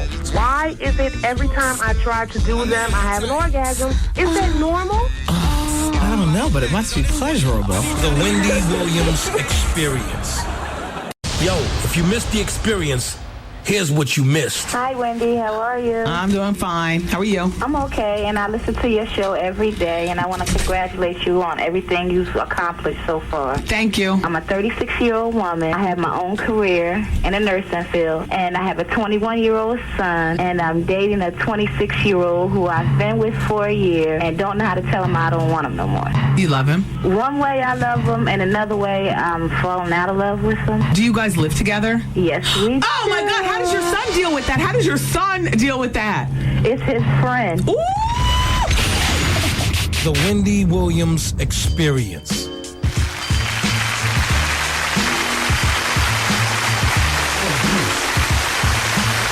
Alrighty, everybody.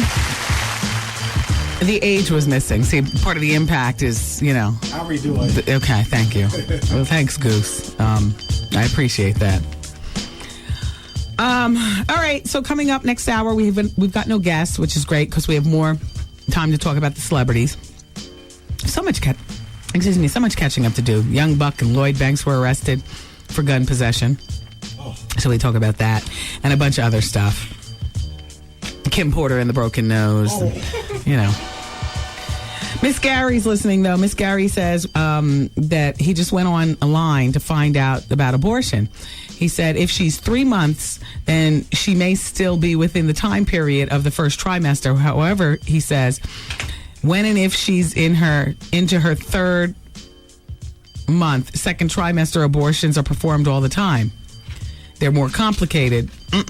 I'd be too scared of somebody leaving a toe behind, or I gotta go to the bathroom. Oh, what's that? An eyeball. Oh, stop. But I'm just saying. These doctors, some of them, they get all the vitals, so no, you're not gonna have a baby, but you could give birth to a forearm. In the middle of jumping off, thinking all you're doing is removing him from you. In actuality, oh my God, an arm. Attached to it. Yeah, an arm grabbing his thing.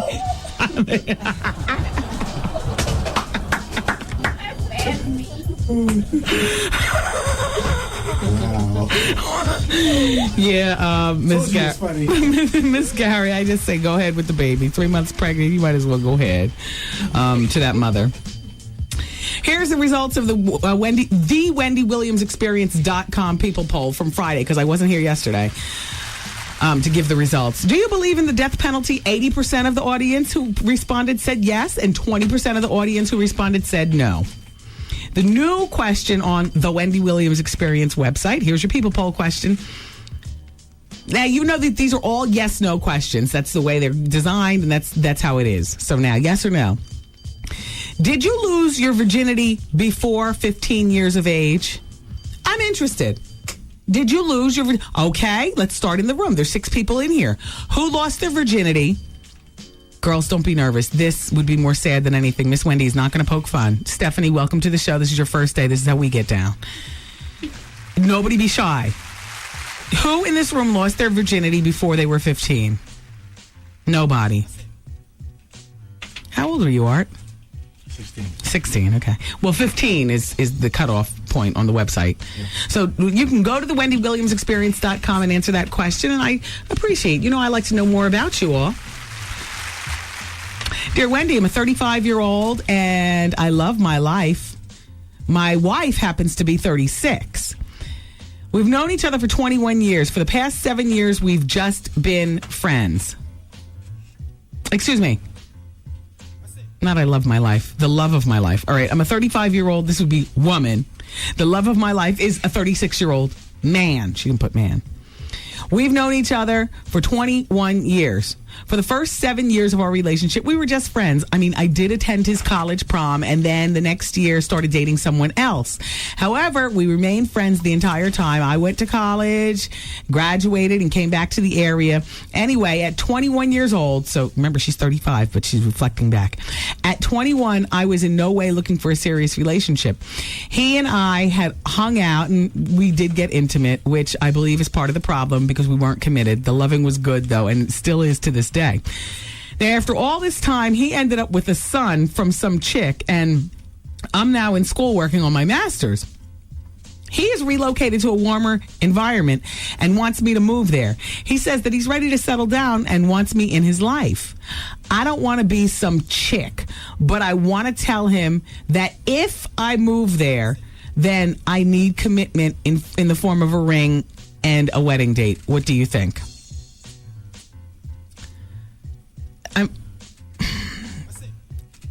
Do you know him well enough present date? I mean, you said you've been friends for 21 years, but, you know, what kind of... I'll tell you what. I think that you're right in asking for a ring and a date.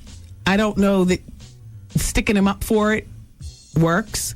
Because I think when you push somebody to marry you, then it's not really that they want to marry you. It's that you were doing the pushing. And maybe all he's looking for in this warmer climate, since he just moved there, is familiar, you know, booty until he gets himself established with the new chicks down there. And he can give you a ring and a date, or hell, give you the date and not give you the ring, get you moved there and everything. I would not move. I would not move unless that's what you want to do. And if I did move there, I don't know that I'd move in with him. I think I'd get myself a little one bedroom and see if I like this city myself. For instance, if it's Atlanta and you happen to live in Cincinnati right now, maybe Cincinnati's a little expensive and you want to move to a warmer climate anyway, then fine. But I wouldn't do this based on his ring and his date. I mean, there's just not enough there between the two of you. Dear Wendy, I have an 8-year-old daughter who refuses to fight back when someone hits her. She's beautiful, she's intelligent, and she's a child with no behavior concerns. She's well-liked and adored by others, so it is no wonder that she is the envy and hated by her peers. I worry about her so much. She looks for me to fight all her battles, and I explain that I cannot do that without consequence. I have talked to her on many occasions and nothing. She has expressed that she's afraid because they are bigger than her. She is abnormally tall for her age, so I don't understand. Well, tall and big aren't the same thing. I'm tall and big. I'm not just tall and I'm not just big. I'm tall and big. Yesterday, I got a phone call from the director of the summer camp to inform me that my daughter has been burned on the arm by another girl. The burn wasn't bad, but the point of the matter is that it happened. The program director at the camp stated that it was an incident, but my daughter told me that it wasn't. I rushed down to the camp to find out that the same little girl was the same one who verbally threatened her last week. I don't know what to do. I've talked to her many times. I'm scared that she may not learn how to defend herself against bullies and harassment. What do I do? All right, well, I'm going to give you my answer. Then I'm going to call in the professional. We happen to have a child psychologist on board here at the Wendy Williams Experience. So I will ask the doctor to come in just a moment.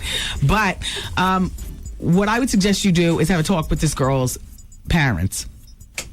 You know, I mean, if they care enough about their daughter not to have their daughter traipsing around the street all summer, then hopefully these parents will be proactive enough in your concerns regarding your daughter. I don't know that hitting is the right thing, but let me call in the professional. Dr. Evans? Dr. Evans to the floor, please. Dr. Evans. Dr. Evans to the floor. We have 30 seconds on the break. I'm here. Tell her what she should do. Well, we have less than 15 seconds. We have to do it probably another day. Well, we'll do it in the next hour, and then we'll talk about Kim Porter's broken nose. Keep it here, everybody. Thanks.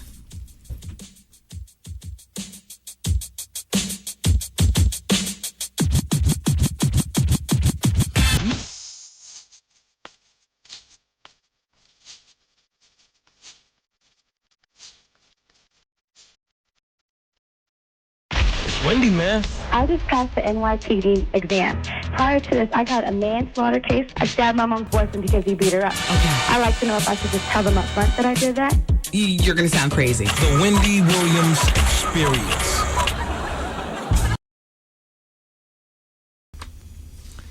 If you were a true man's man, would you be wearing a big, gaudy, white thing on your right breast like Al you doing? What the hell? Pass it around. And Star's just leaning and loving it up. How you doing? What the hell is that? Ooh, how you doing? I don't know. It's a big prom queen corsage. Bigger than that even, right? Oh, goodness. He is cool, though. You know, It's atrocious. but you want to know what? Take the corsage away and keep the attitude. I would just love to have a friend like Al. Perfectly fabulous, clever. What, a husband? No, as a friend. But he's clever. He nailed Star with full understanding. Yeah. Tori Spelling. Well, that was a crash and burn to begin with. $1 million they paid for the wedding. They got married at the big Spelling compound. Everybody was invited. Candy and her father. Her father's still alive. She's so close to her father. Aaron Spelling. When I see them together, I just, I don't know. That's when she became a friend in my head. He's been sick in and out of the years and stuff. And at the end of the day, love levels the playing field, but so does sickness. Sickness levels the playing field. And I never really thought much of Tori Spelling, her acting, never really cared, never really saw her as knowing a black, not even as a maid in the compound. Never. But it was years ago, and 90210 was still on, and her dad would go in and out of bouts of sickness and so on and so forth. Then you'd look in the National Enquirer and see them all hugged up on each other. It's just like, I like her. Because at the end of the day, her father's money, their money there's just, anyway, I love her from one daddy's girl to another. I love her.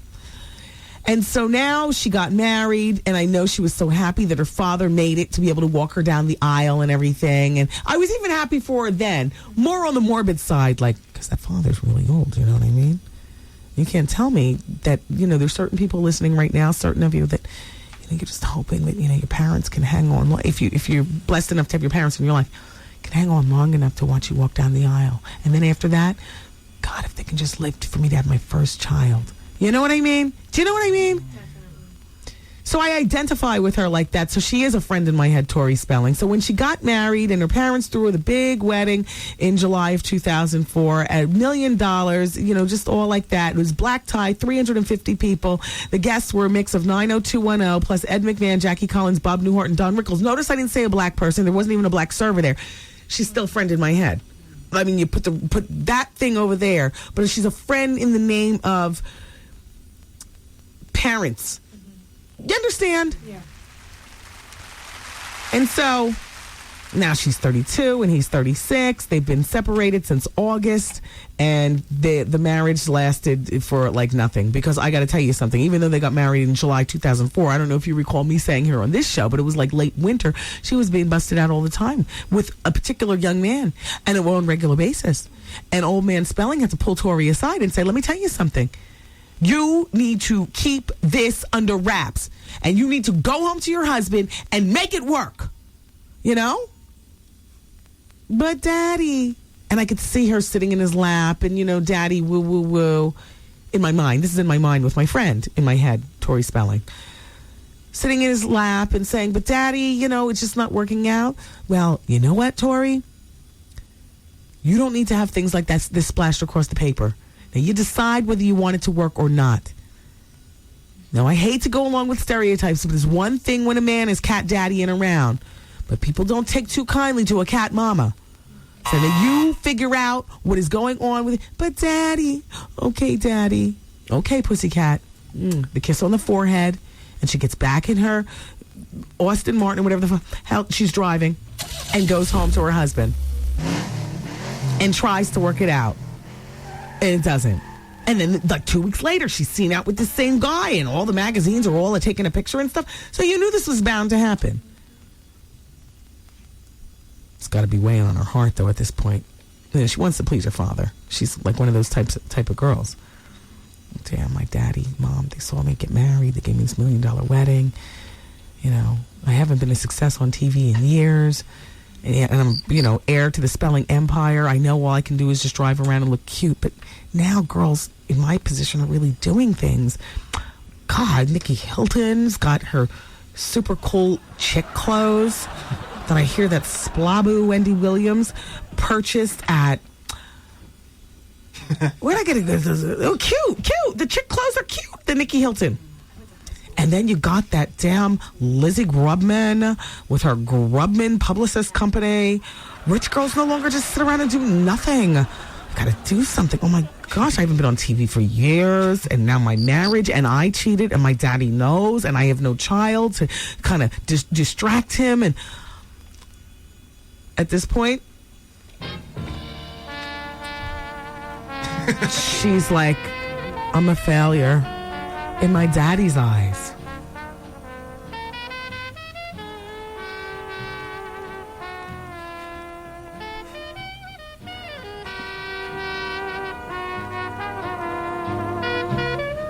You've been turning it up gradually. So stupid.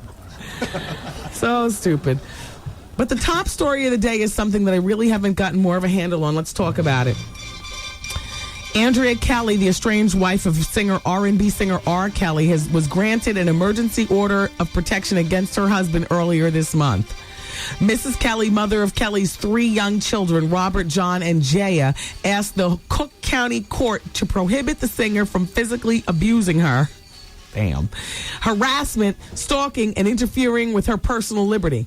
She also demanded that R. Kelly not remove the children from their home, not dispose of their home, their black Mercedes, their clothes, the photos, and the computer. Mrs. Kelly stated in her petition that she did not want any other contact with R. Kelly at all, by any means.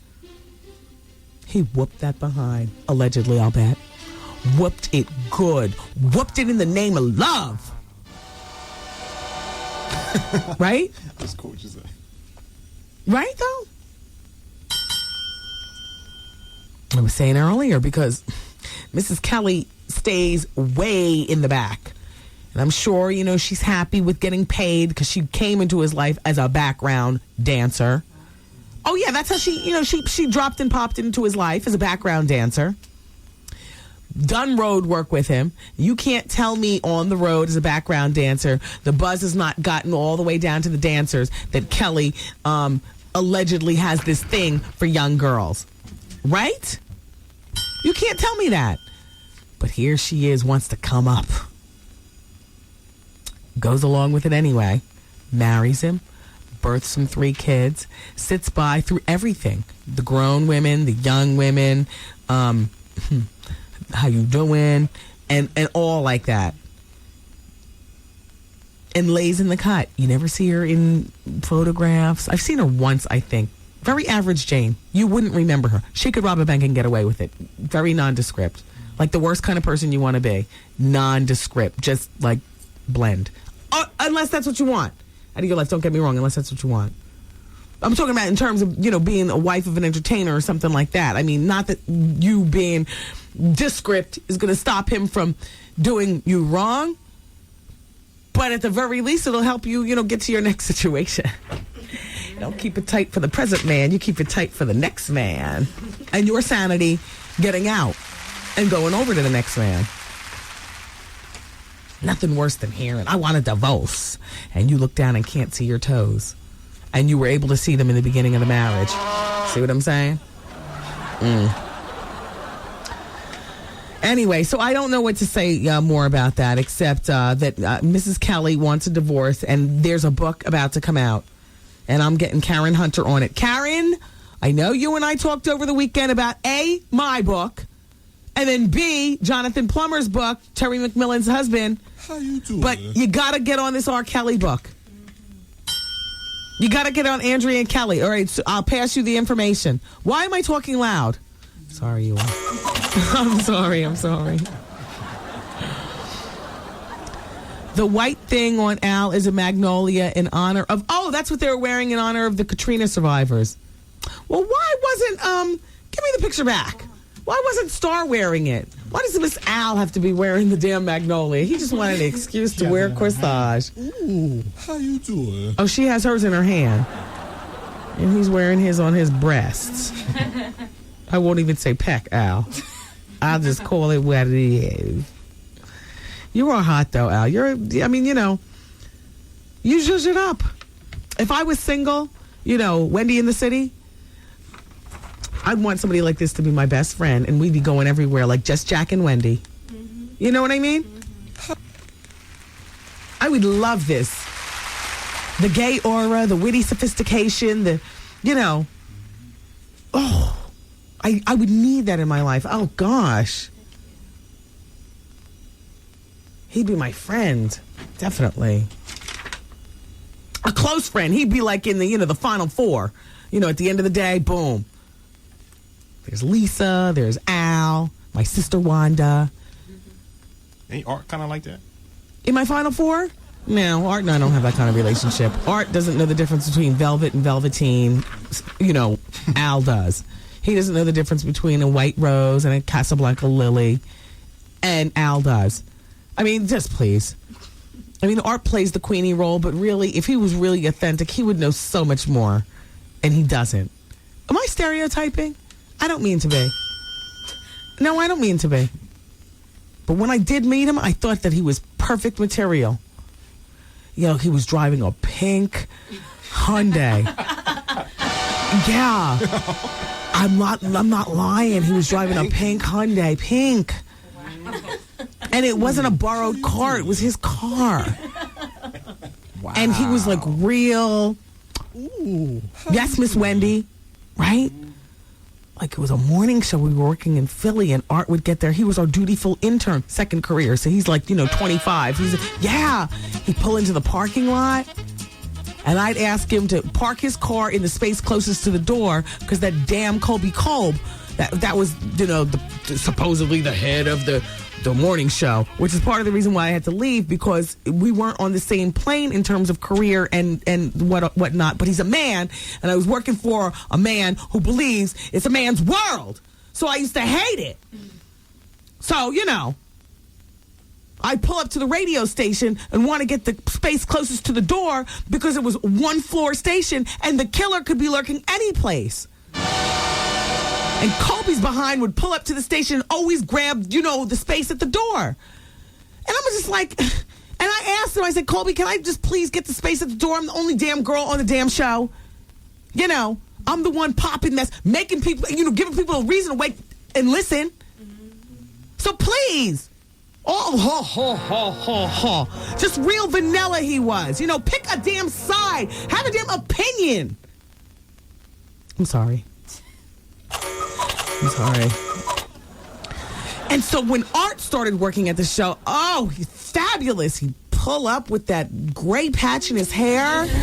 At the time, he had prescription glasses and his little pink Hyundai, and he'd roll in. And I wouldn't say anything to him except, I need coffee and licorice. And then I would say to him, can you please get here before everybody and park in that space and wait until I get here and then move your car, please? And he did. And I knew I was onto something. And then he would pull out of the space and go get the coffee and the licorice and then come back. He was our intern. But I really wouldn't say anything to him besides that. Because it wasn't my morning show. Why should I talk? I don't have nothing to say to nobody. I only talk when the microphone comes on, and that's how it was. I bonded with the listeners like friend in my head. But when the mics were off, I don't have anything to say. Nothing. There was a mile a minute sexism. What? A mile a minute. And then they talked about wanting to syndicate the morning show. I went into the boss's office. I was like, you want to know what? Syndication is coming off my back. I'm not syndicating nothing. Colby and Dee haven't been in this business long enough to even understand the concept or have what it takes to get us fanned out in markets. I know why we're syndicating, and nothing's going to happen until this show gets called the Wendy Williams something or another. That's all I'm saying, right? They wanted to syndicate the show and still call it the Dream Damn Team. I'm not dreaming. I'm wide awake, and I see what's going on. And at that time, I discovered sexism is worse than racism. Because racism, you see it coming. You already know about it. Your mother can even tell you about it. Sexism, a lot of times women don't find out about it until we reach a certain... I mean, we find out about it every day, but you might not be paying attention. But, you know, it's just like, damn. And that's when I knew I had to push that baby out and get out of Dodge. And I love the people of Philly, but just I'd reached the glass ceiling. My life was going nowhere. And so I well, it wasn't. So I had to leave.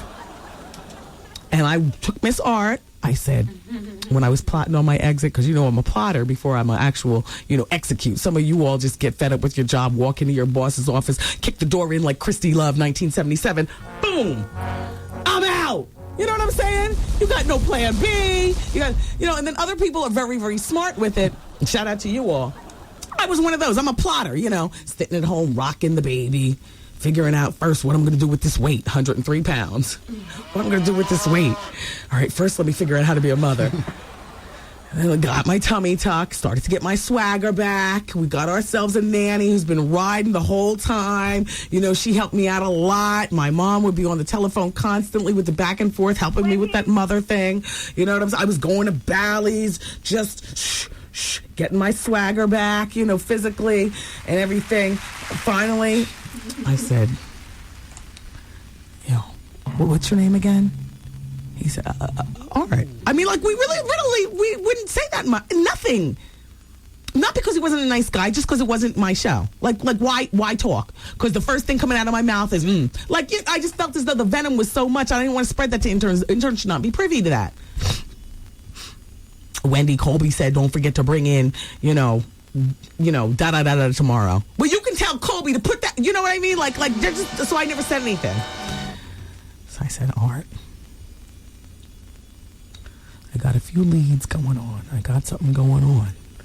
How would you like, because I want to make a fresh start, how would you like to come to New York and produce the show? No, I see what you do around here. Wow. And I know you're a man of a certain age, and I know this is a second career for you. And that's when he got his famous, New York, big city of dreams. Oh, how you doing, Miss Wood? And the rest is history. And then we started in New York, and Art would drive the pink Hyundai over to my house. We lived near Philly, in Jersey, and he'd drive his Hyundai over to the house, and then we'd commute to the show together. The car would come pick us up from the house, and we'd commute together, talk show, plotting on the whole, we're back, we're in BLS, and all like that. And then one day, Art's Hyundai broke down on the Schuylkill. And honey, this was about 4 years into the job back here at BLS. And it was so crucial, it was unbelievable. And I lost it. And I let Art go for a minute. Yeah. It was high pressure at that. I mean, the pressure was like huge. And I let him go. Remember? And then Skell came back.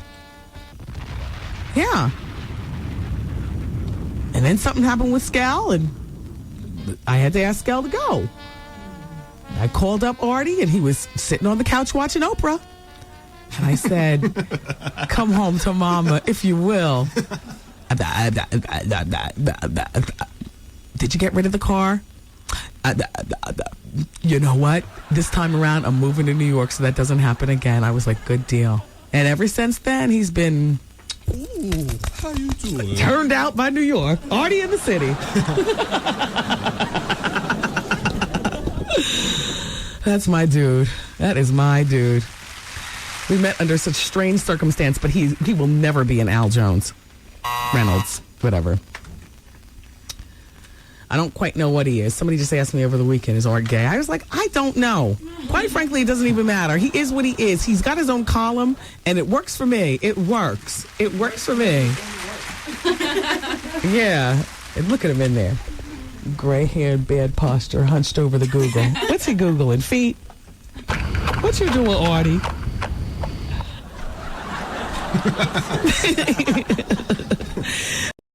What's What's up? I'm Sierra Marie, and you're listening to the bonus hour on 107.5 WBLS.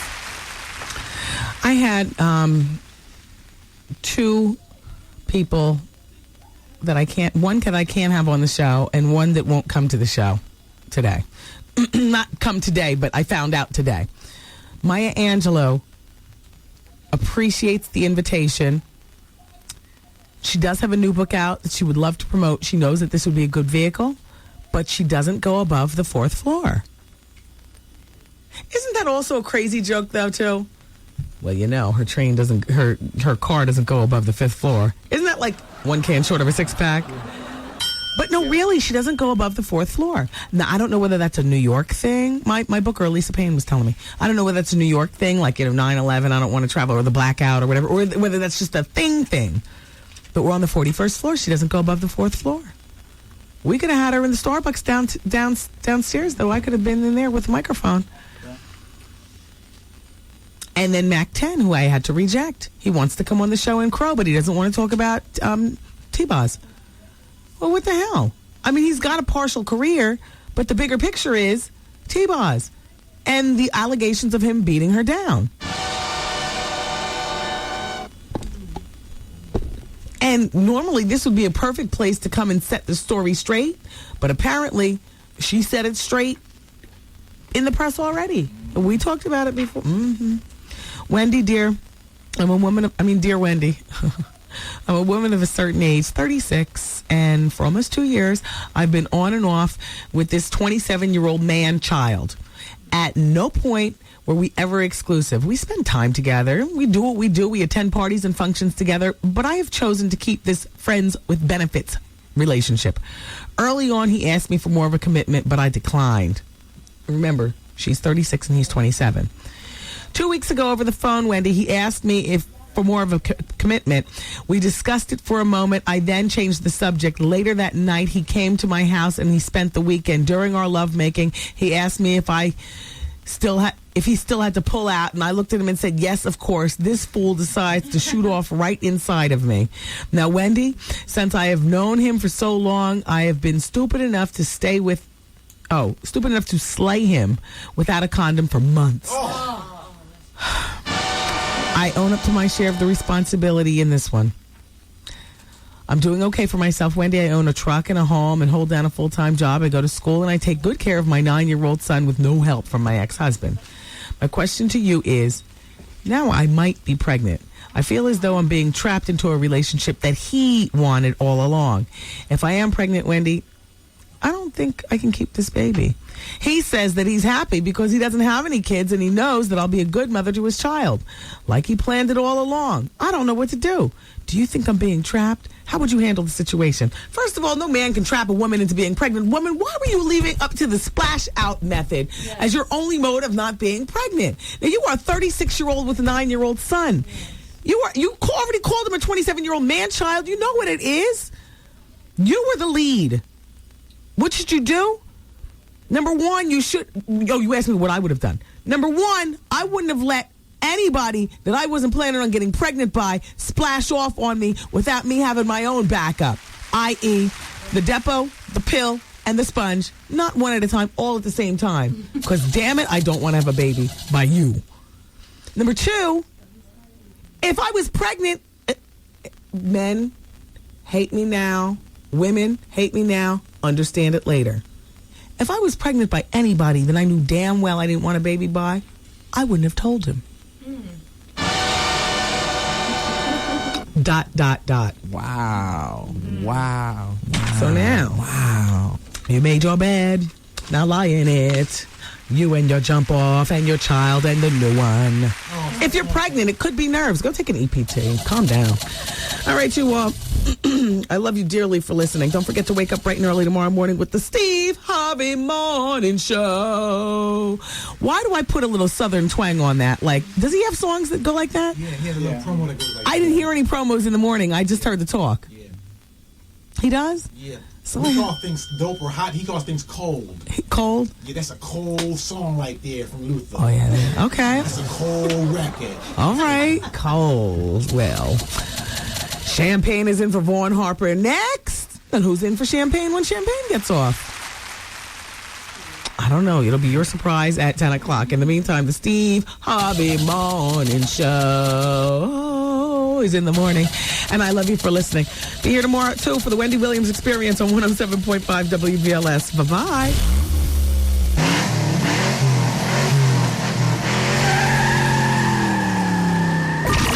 The Wendy Williams broadcast day has completed. Aw, man! And WBLS music starts next.